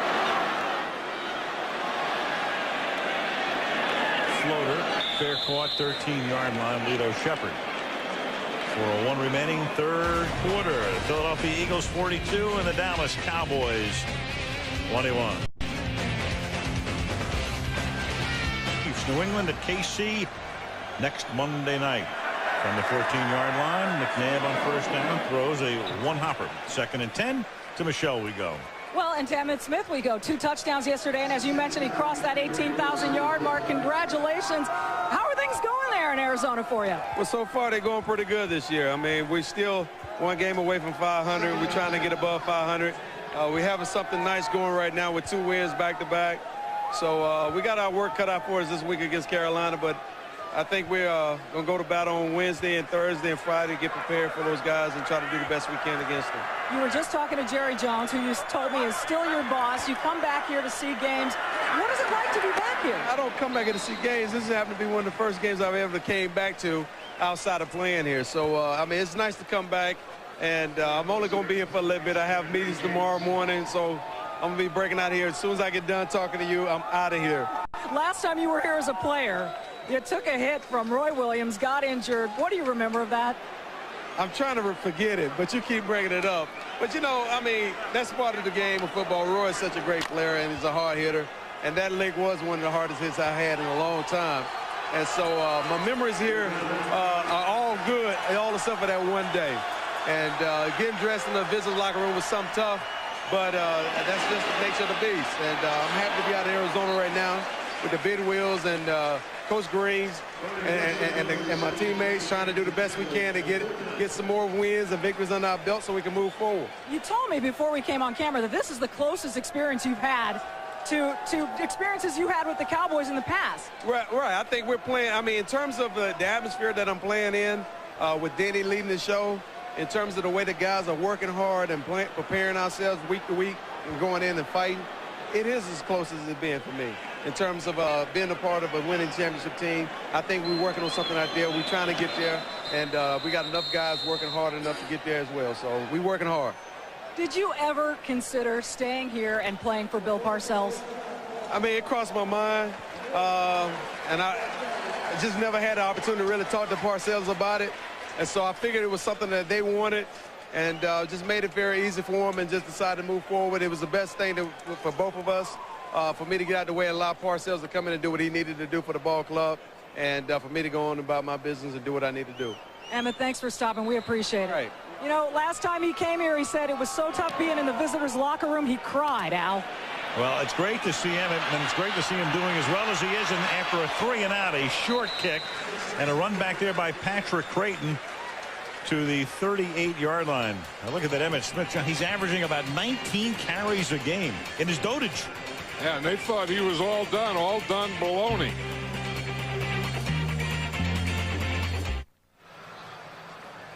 Back in Irving, Texas, as the Dallas Cowboys try to hang in, and they're doing it against a defense right now. Mark Semino is out with a concussion. Nate Wayne is out, strained a hamstring. Corey Simon hasn't played in a while. Keith Adams is in the game. There is Wayne on the sideline. So a little patchwork Philadelphia defensive unit as Vinny Testaverde and the Cowboys go to work from the 37. And Eddie George barely gets out of the backfield. It's Jeremiah Trotter with the tackle. Now, that was a good play by Jeremiah Trotter in that he just ran through. You know, sometimes a middle linebacker will sit back there and read and try and hit a gap, and sometimes he'll just penetrate. And you see Trotter here, he's going to hit the gap right here, and then he can flatten out. He comes in there, now he flattens out right down the line and gets Eddie George before he gets back to the line of scrimmage. You see him hit the gap right there and then flatten out and come in and make the play from behind. 2nd and 9. Witten goes in motion. George to the outside. But he's taken down by his shirt by Jeremiah Trotter again, working the middle, working the sidelines. Ball out of bounds at the 31, 3rd and about 4 coming up. Well, Jim Johnson was saying that Jeremiah Trotter had been playing very well. They've been playing him on short yardage and goal line and on special teams. and then he was just a bigger guy than Mark Semino. And you can see rather than playing back, Jeremiah Trotter is playing everything on the Cowboys side of the ball rather than reading and getting knocked back off the line like what happened to Mark Semino. And now another Philly injury. That's Javon Curse, who is down for the moment. So they're missing Simon. They're missing Wayne. Well, they're missing Semino. And now you've got Javon Curse, who is the other Eagle who's hurt. Got blocked by the tight end Witten, who was working out of the slot here. Yeah, you see, he comes in motion and then gets outside of him. Javon Curse is going down the line, and Jason Witten just cuts him.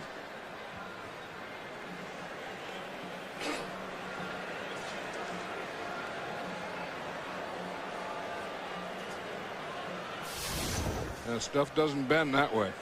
Still down is the ex-Titan. Came in with a flourish in his rookie year of '99.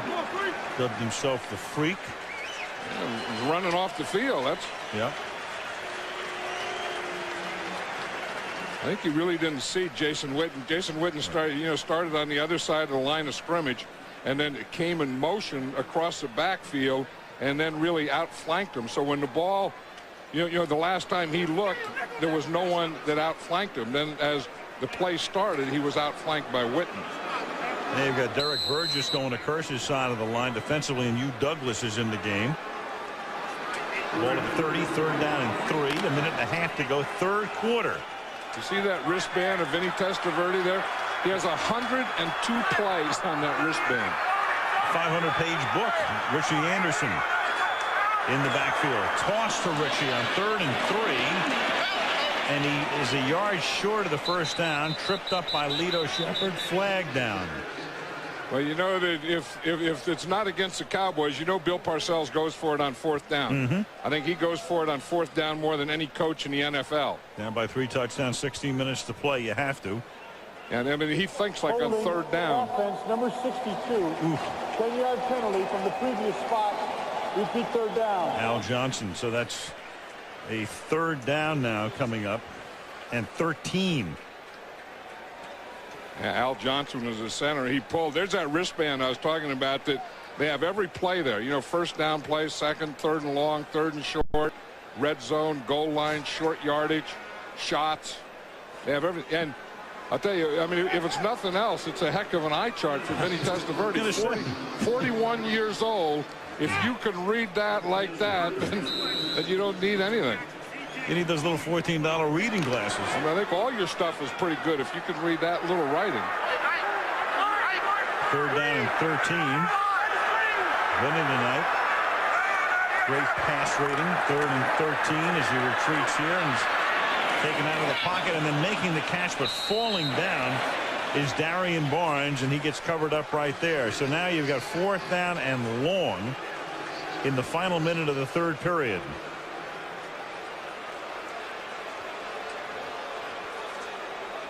Well, Bill Parcells isn't going to go for it on 4th down here.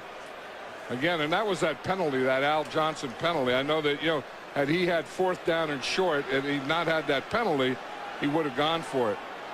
I don't know that you wouldn't check a fake here very, very closely. This would be the spot if you're going to do it. Instead, it's a little pooch kick.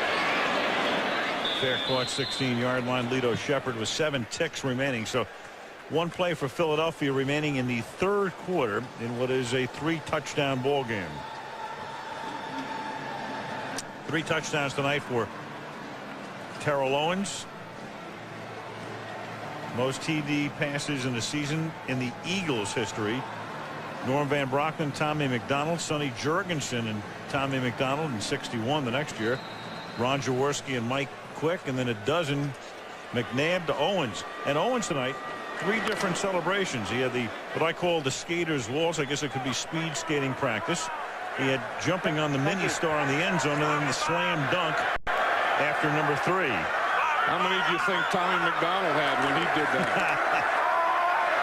I'm trying to remember the first guy to ever do that. Well, after Tommy, Brian Westbrook gets taken down, and that's the end of the quarter. So we played 3 in Irving, Texas, with the score Philadelphia 42, Dallas 21. And Monday Night Football will resume after this message from our ABC stations.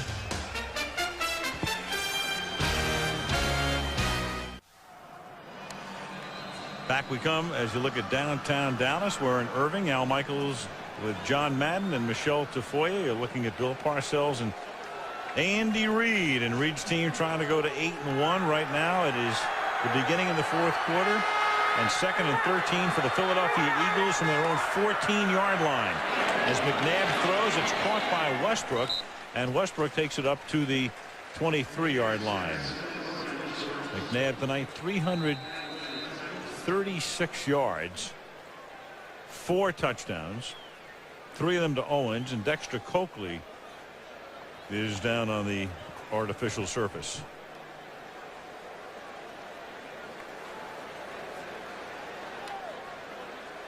Outside linebacker, the speedy 8th-year man from Appalachian State.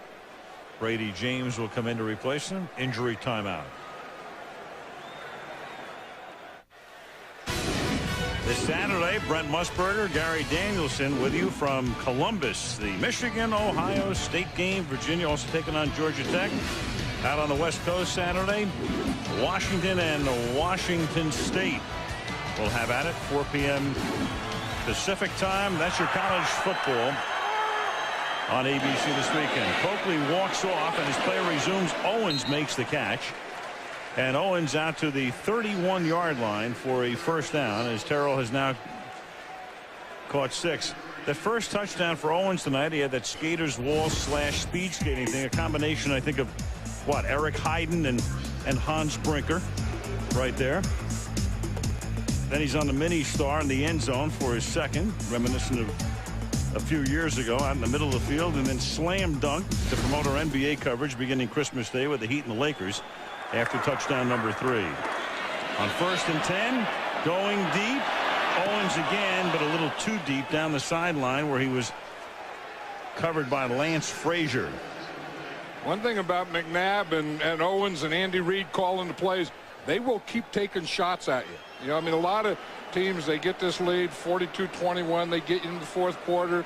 They slow it down. They run. They try and take time off the clock. Not Andy Reid. Andy Reid just knows one thing. Man, you start firing and you keep firing. There's that football collection there. 6 touchdowns tonight, 4 in the air, 2 on the ground. Owens comes out for the moment. 2nd and 10 on the 30-yard line. Here's Westbrook swinging to the outside. Nice patient bit of running, tackled by Williams, gains about 7. Here's Michelle. Well, you guys were talking about wide receiver celebrations, and I talked with a couple of Hall of Fame wide receivers from another era, Steve Largent and John Stallworth. Now, Steve Largent said he had mixed feelings about it. On the one hand, those dances in the end zone are fun and different, but he said on the other hand, it's like a guy standing at the end of the Ford assembly line taking all the credit for that brand new car that rolls off as if no one else had a hand in it. As for Stallworth, he said, you know, it's what the public wants, those end zone dances, so the players are just giving the public what they're craving. What he was critical of, though, guys, was the wide receivers talking to coaches and quarterbacks on the sidelines. He said there's got to be a more appropriate time for that. Yeah, that happens a lot. 3rd and 2. And McNabb's pass is incomplete, intended for Chad Lewis, and Philadelphia will punt. I mean, how many times have we seen it, John, in the past few years? You've got, you know, Keyshawn Johnson talking to John Gruden in Tampa. Randy Moss is always talking to Mike Tice in Minnesota. Dennis Green before that. McNabb trying to get to Terrell Owens. A week ago, Terrell Owens trying to talk to McNabb. That stuff doesn't bother me as long as you keep your hands off. Yeah. Johnson's punt. Run back by Patrick Creighton here. And Dallas will begin this drive from its own 38-yard line. Testaverde back into the game. Philadelphia up by 21. Javon Curse, none the worse for wear. He's back in the game after he was shaken up on the last series. And now Testaverde goes to work. Starts starts by hitting Witten here, gain of 8 yards up to the 46-yard line for the tight end. You know, sometimes when something like that happens, like it happened to Javon Curse, you know that something could be wrong, and you don't want to get up because you don't want to check everything. But once you do get up and you run off and you check all your parts, you know, your hips, your knees, your ankles, and everything's still kind of in place and working. You know, it's not as bad as I thought it was going to be. A great sense of relief. Second down and a short 3 from the 46-yard line. Witten again, and that's his 7th catch of the night. 7 catches for Witten. Ball will be spotted at the 50-yard line. You know, don't you feel that Vinny Testaverde is more in tune with Jason Witten than any of his other receivers? You would think, you know, because they played with the Jets together and all that stuff, that it would be Keyshawn Johnson. But just in practice and watching him play it in the game, I think it's Jason Witten. Well, Johnson tonight has caught just 2 for 27. Witten 7 catches. He's the team's leading receiver. 52 for the season. Ball at the Eagle 49-yard line, and they give it to Keyshawn on the end around. He tries to turn the corner, and as he does, he is met right there as Brown comes up, and Burgess is the first guy to make contact with him. Spotlight recap coming up here. Donovan McNabb 345 through the air and 4 touchdowns. 3 touchdown catches for Terrell Owens tonight. He's caught a half dozen overall. We've been talking about Witten. 2 touchdowns for the tight end here. 2 turnovers, very costly for Dallas. And I think if you're Dallas, you go back to that very first play when there was no fumble ruled on that punt return early on. There should have been. Shoulda, coulda, woulda. Eddie George picks up a couple, and the crowd hates the play call. He was talking about Jason Witten and how he's caught so many passes. The wide receivers totally have only caught 3 passes tonight, and so I think a lot of that is scheme. I mean, they've moved Jason Witten around. He's been outside, he's been tight end, he's been in the backfield. A lot of his scheme to get the ball to him. But that's just not enough, is it? I mean, you have to, you know, you have to have a runner that gains some yards and another receiver or 2 that catches more balls. Averaging over 100 yards receiving in each of the last 4 games for the emerging star. Testaverde throwing, and is lucky that one wasn't picked off. Roderick Hood got a hand on it. Quincy Morgan cut off the pattern. Yeah, we talk about how they move Witten around. They also move defensive players around, and Javon Curse is in this position again that we call Joker. He's usually a defensive end, but he lines up in a linebacker location, and he lines up just to try and hit that gap and break it and go right up the middle. The Cowboys did a good job of picking him up. They'll punt. How to get the name Joker? They just call that linebacker that moves around the Joker. Joker's wild. Ball winds up in the end zone. I think it's a word for a guy that's not a linebacker, a defensive lineman playing a linebacker position, and he's wild. Joker's wild, exactly. Donovan McNabb still throwing, but not this time. Flag thrown from the umpire, meaning we're going to have this one coming back on 99.6% of the occasions when the umpire throws the flag. You know what it means. You know, Donovan McNabb is one of those guys that, you know, can still play a game, and have fun and laugh. Number 68, 10-yard penalty, retreat first down. Know that he ran all those yards and it was going to come back, and you know, but I guess you can have a smile on your face when you're ahead 42-21. He said last night that, you know, that Pittsburgh game left such a bad taste in their mouth that they just couldn't wait to get back to get to this one. I think he got that taste out of his mouth. We talked about whether that was an aberration last week or a forerunner or a precursor to something else, and tonight, at least offensively, I mean, they've been tremendously in sync. No, they're the real deal. I mean, this is the best team in the NFC. 1st and 20, ball at the 10-yard line. Levens.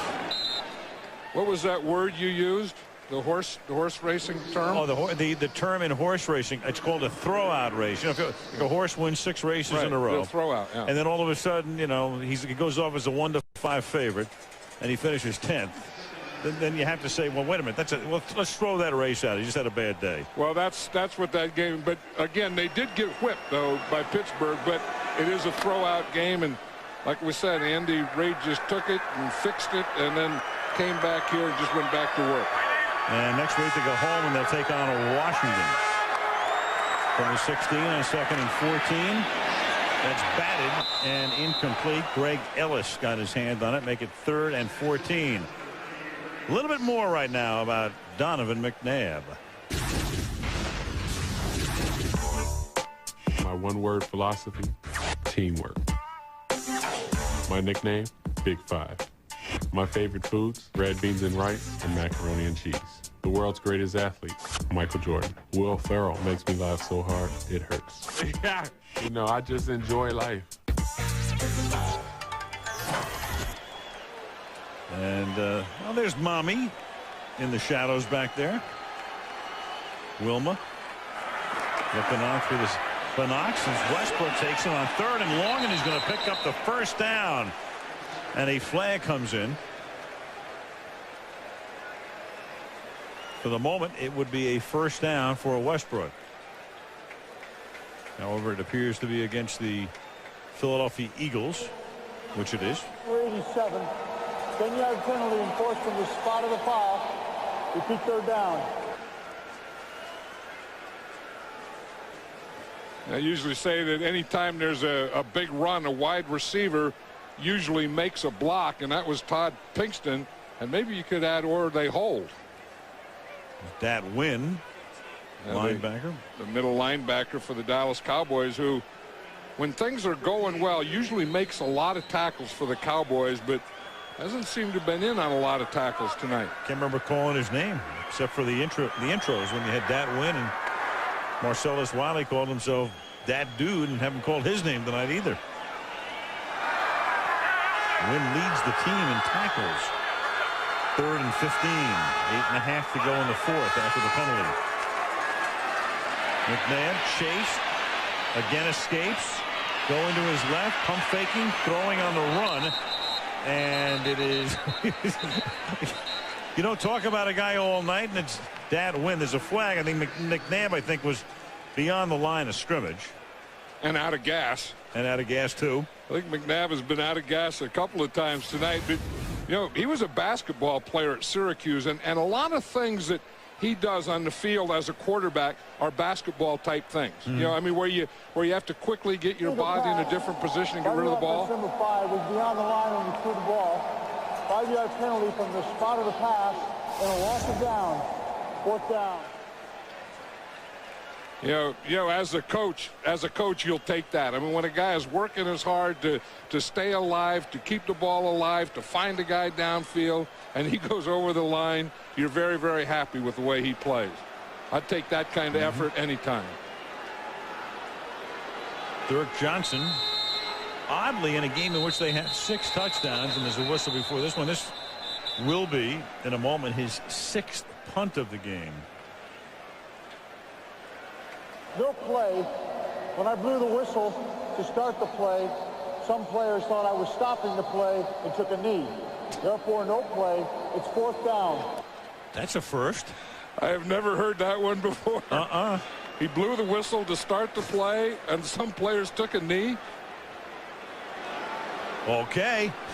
I think a lot of these players are spent in this game. Yeah. I mean, this has been a tough, hard-played game, and I think a lot of them are looking to take a knee. Well, 738 yards of offense combined. Great bounce. Dirk Johnson rolls out of bounds up at about the 45-yard line with 8:12 remaining in Texas. Jeffrey Lurie, his wife Christina there to his off his left shoulder. And what a job he has done. He bought that team about 10 years ago for a then record $180 million. As Testaverde throws, and that's incomplete. And right now, when you look at the franchises in this league, you'd look at Philadelphia and New England with Bob Kraft has done is very much, I think, the model franchises in the NFL at the moment. I think they've done a great job. You know, Bill Parcells was talking about the Eagles being in the championship game the last 3 years, and he says, you know, the circus doesn't stay in town forever, but I think Jeffrey Lurie's trying to keep the circus in town forever, and they go out and they get a Terrell Owens. They get a Javon Curse. I mean, they are making their team better. 2nd and 10. That pass is pulled in by Quincy Morgan, who gets position on the defender and brings it in. And John, so many teams talk about salary cap hell. They come in and out of it, but here's a team in Philadelphia, 3 straight titles, and you can still go out and get an Owens. They got him from Philadelphia, from Baltimore, because he didn't want to play there, and it was kind of a convoluted thing, but they wind up with him and have to pay Curse a ton of money too. Yeah, and then some of their players they brought in and started molding them before they lost their corners, like Sheldon Brown and Lito Shepherd. And here comes Jeremiah Trotter, who was an Eagle, and they let him go and wanted too much money, and they bring him back, and he's been very impactful tonight. Right, they get Jeremiah Trotter, they get Hugh Douglas on the rebound, and the way that Jeremiah Trotter's been playing, as I said all night, he's been playing on this side of the line of scrimmage rather than sitting and waiting. Now, this is a blitz here, and he's just coming in the blitz, but he's been playing uphill the whole night or downhill. I mean, he's been going at them the whole night, not waiting and catching. He's been to the Pro Bowl in the past. That's his first sack since coming back to the Eagles. 2nd down and 18 from the 42-yard line. And a flag is thrown at the end of the play. That was another one of those screen passes, and that time Hollis Thomas, the defensive tackle, read it, and he was going right down the line. He probably read it too well and held. You know, John, I'm thinking of the Cowboys right now. If they don't win, they're 3-6. Eagles go to 8-1. They're not going to win the division. Long shot for a wild card. I mean, what do you do down the stretch now if you're the Cowboys? I think, as you said, they have 3 games in 11 days, and there's not a lot you can do. I mean, this is a hand you're dealt. You can't bluff it. You have to play it. I think you play this hand for these 11 days. And then you take those 11 days to make any changes that you're going to make. So if they're going to go to a Drew Henson, I would think it would be the 3rd game from now. You know, let them play this way as well as you can. Downfield by the offense, number 62, 5-yard penalty, repeat 2nd down. These next 2 games and the Thanksgiving Day, and then when you have that long stretch at 11 days, then you make any changes you're going to make. Well, you've got at Baltimore Sunday, then Chicago here for Thanksgiving, and then the next time we see them is 3 weeks from tonight, and that will be at Seattle on a Monday night. It's December the 6th. Yeah, and their problems really aren't at quarterback. I mean, Vinny Testaverde's not a big problem on this team. Another guy who's not a problem is that guy, Witten. I mean, that's a good part of the future. 8 catches for Witten tonight for 130 yards. Yeah, they just don't have a running back that can be a workhorse and carry the ball 25, 30 times a game. They don't have another wide receiver that's speed, that drive you deep. They know they need those things on offense, and their defense has just really let them down this year. Very much so, from number 1 in the league to close to the bottom. They've given up 476 yards tonight as Testaverde guns it over the middle, and it's Keyshawn Johnson making the catch, and that'll be a 1st down for Dallas at the 19-yard line. Well, maybe they get Julius Jones back, the rookie running back. Could see him by the time they get to Seattle. Yeah, that'll help. I mean, if Julius Jones is a real deal and can carry the ball 25 times, and then, they can give Vinny Testaverde some protection, but they still need, speed at that wide receiver. And whether Quincy Morgan, he's coming off a hamstring guy, whether he's that guy or not, I'm not sure. Those guys are in the same draft. Keyshawn was the number 1 pick overall by the Jets. To the outside, and that pass is caught there by Patrick Creighton for a tiny gain, if any. Yeah, that didn't work. That was a one-man screen. You bring Creighton out behind Keyshawn, and he's supposed to block that corner. Keyshawn didn't make the block, so there was no way that Patrick Creighton was going to make a play. 2nd and 10, under 5.5 to go, 4th quarter. Eagles led 35-14 at the half. Eddie George to the 16-yard line. You feel somewhere they're going to throw the ball down here to Jason Witten? Have to. Yeah. I mean, that's easy. He's been their one weapon, usually on the right side and going up there and, running an out and up, or, he ran one of those for a touchdown. He ran a corner for a touchdown from the right side. He's lined up on the right side this time in the slot. That's Keyshawn outside. And intended for Witten and intercepted by Lito Shepherd.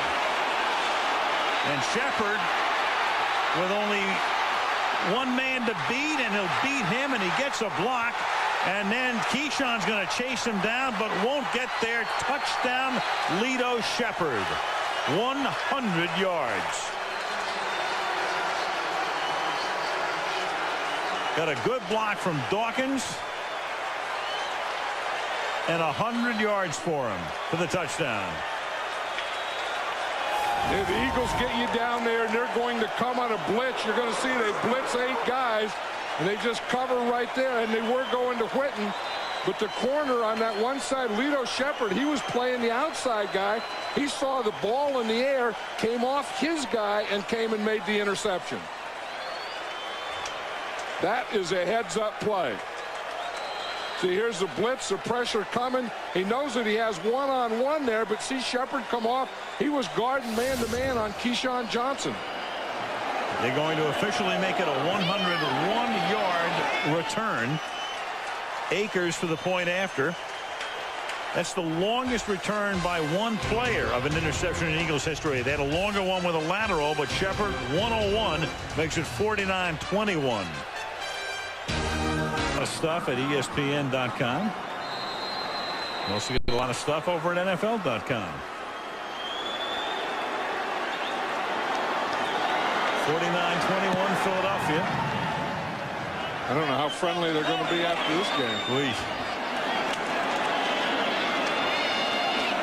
Terrence Copper. This is the largest number of points the Cowboys have ever allowed in a home game.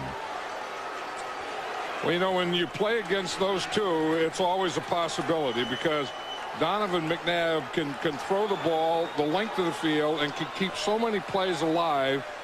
And Terrell Owens is such a strong, dynamic player that there are sometimes he's darn near impossible to cover. Now they're playing tag. Yeah, they're playing. Yeah. It's about the 4th time tonight these guys have. It's kind of like mocking the coverage of last week is what they're doing.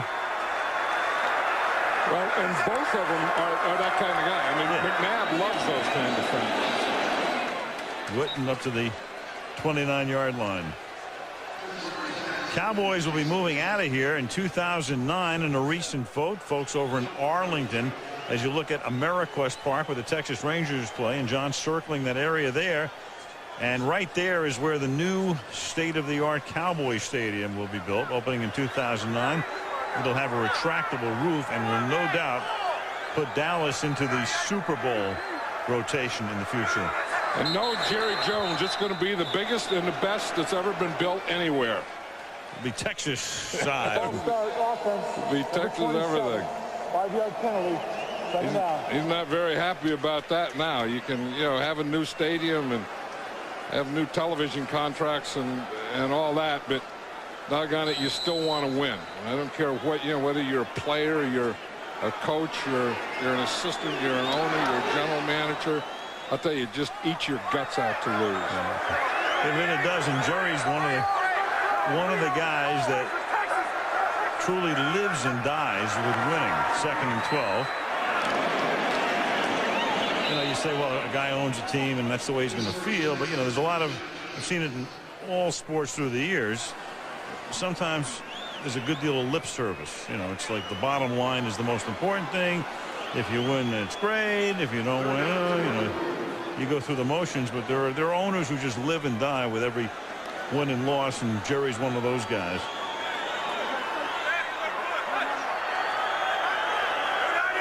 Third down and 4 from the 32-yard line.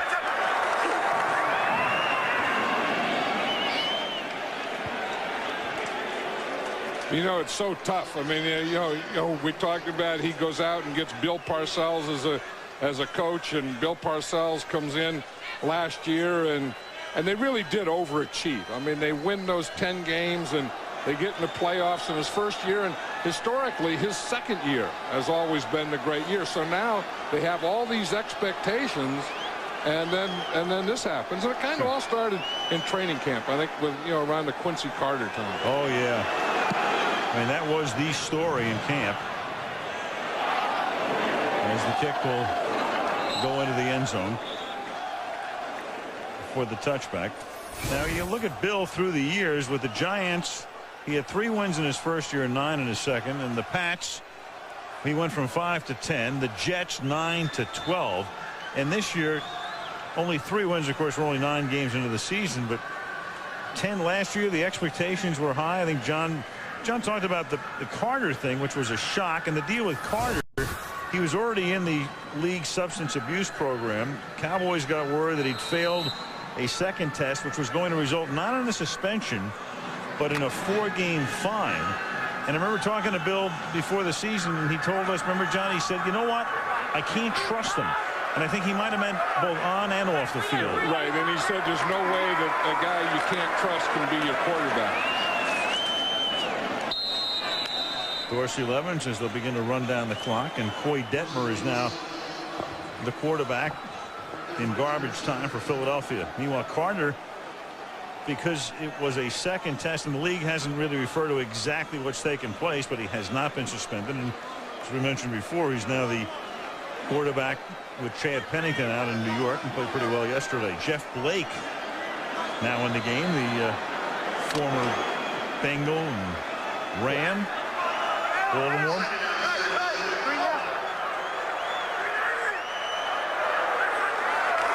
Blake from the 24-yard line hands the ball off. Levens to the outside. To the 2-minute warning we go, and the Philadelphia Eagles will have a nice ride home as they get ready to play Washington next week. They're going to go to 8-1. Big night for Owens, and Philadelphia up by 28.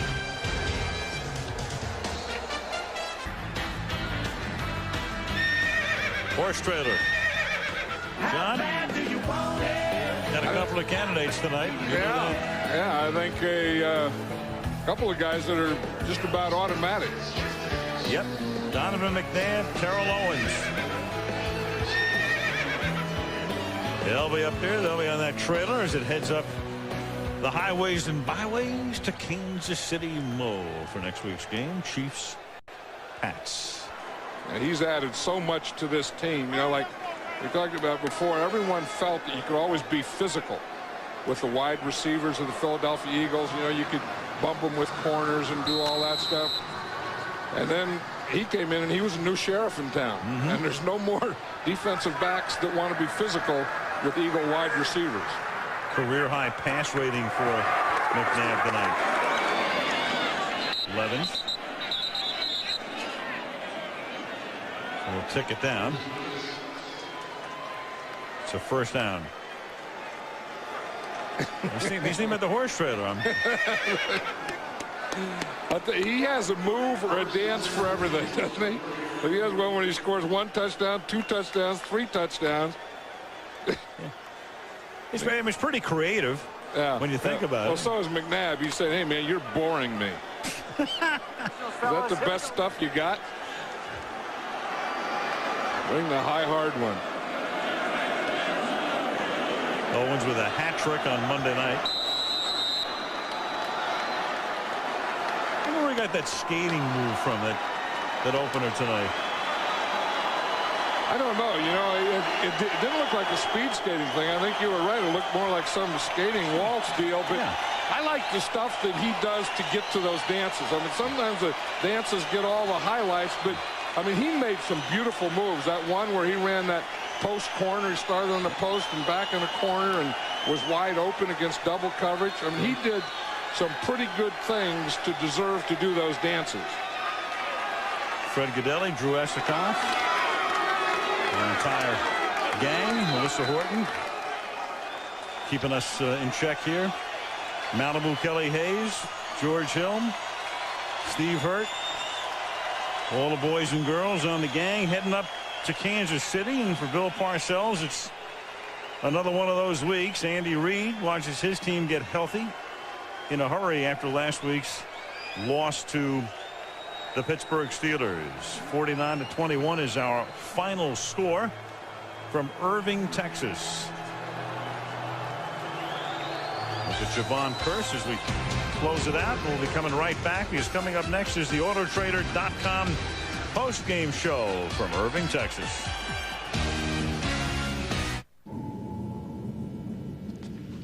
Michelle Tafoy on the field. Michelle.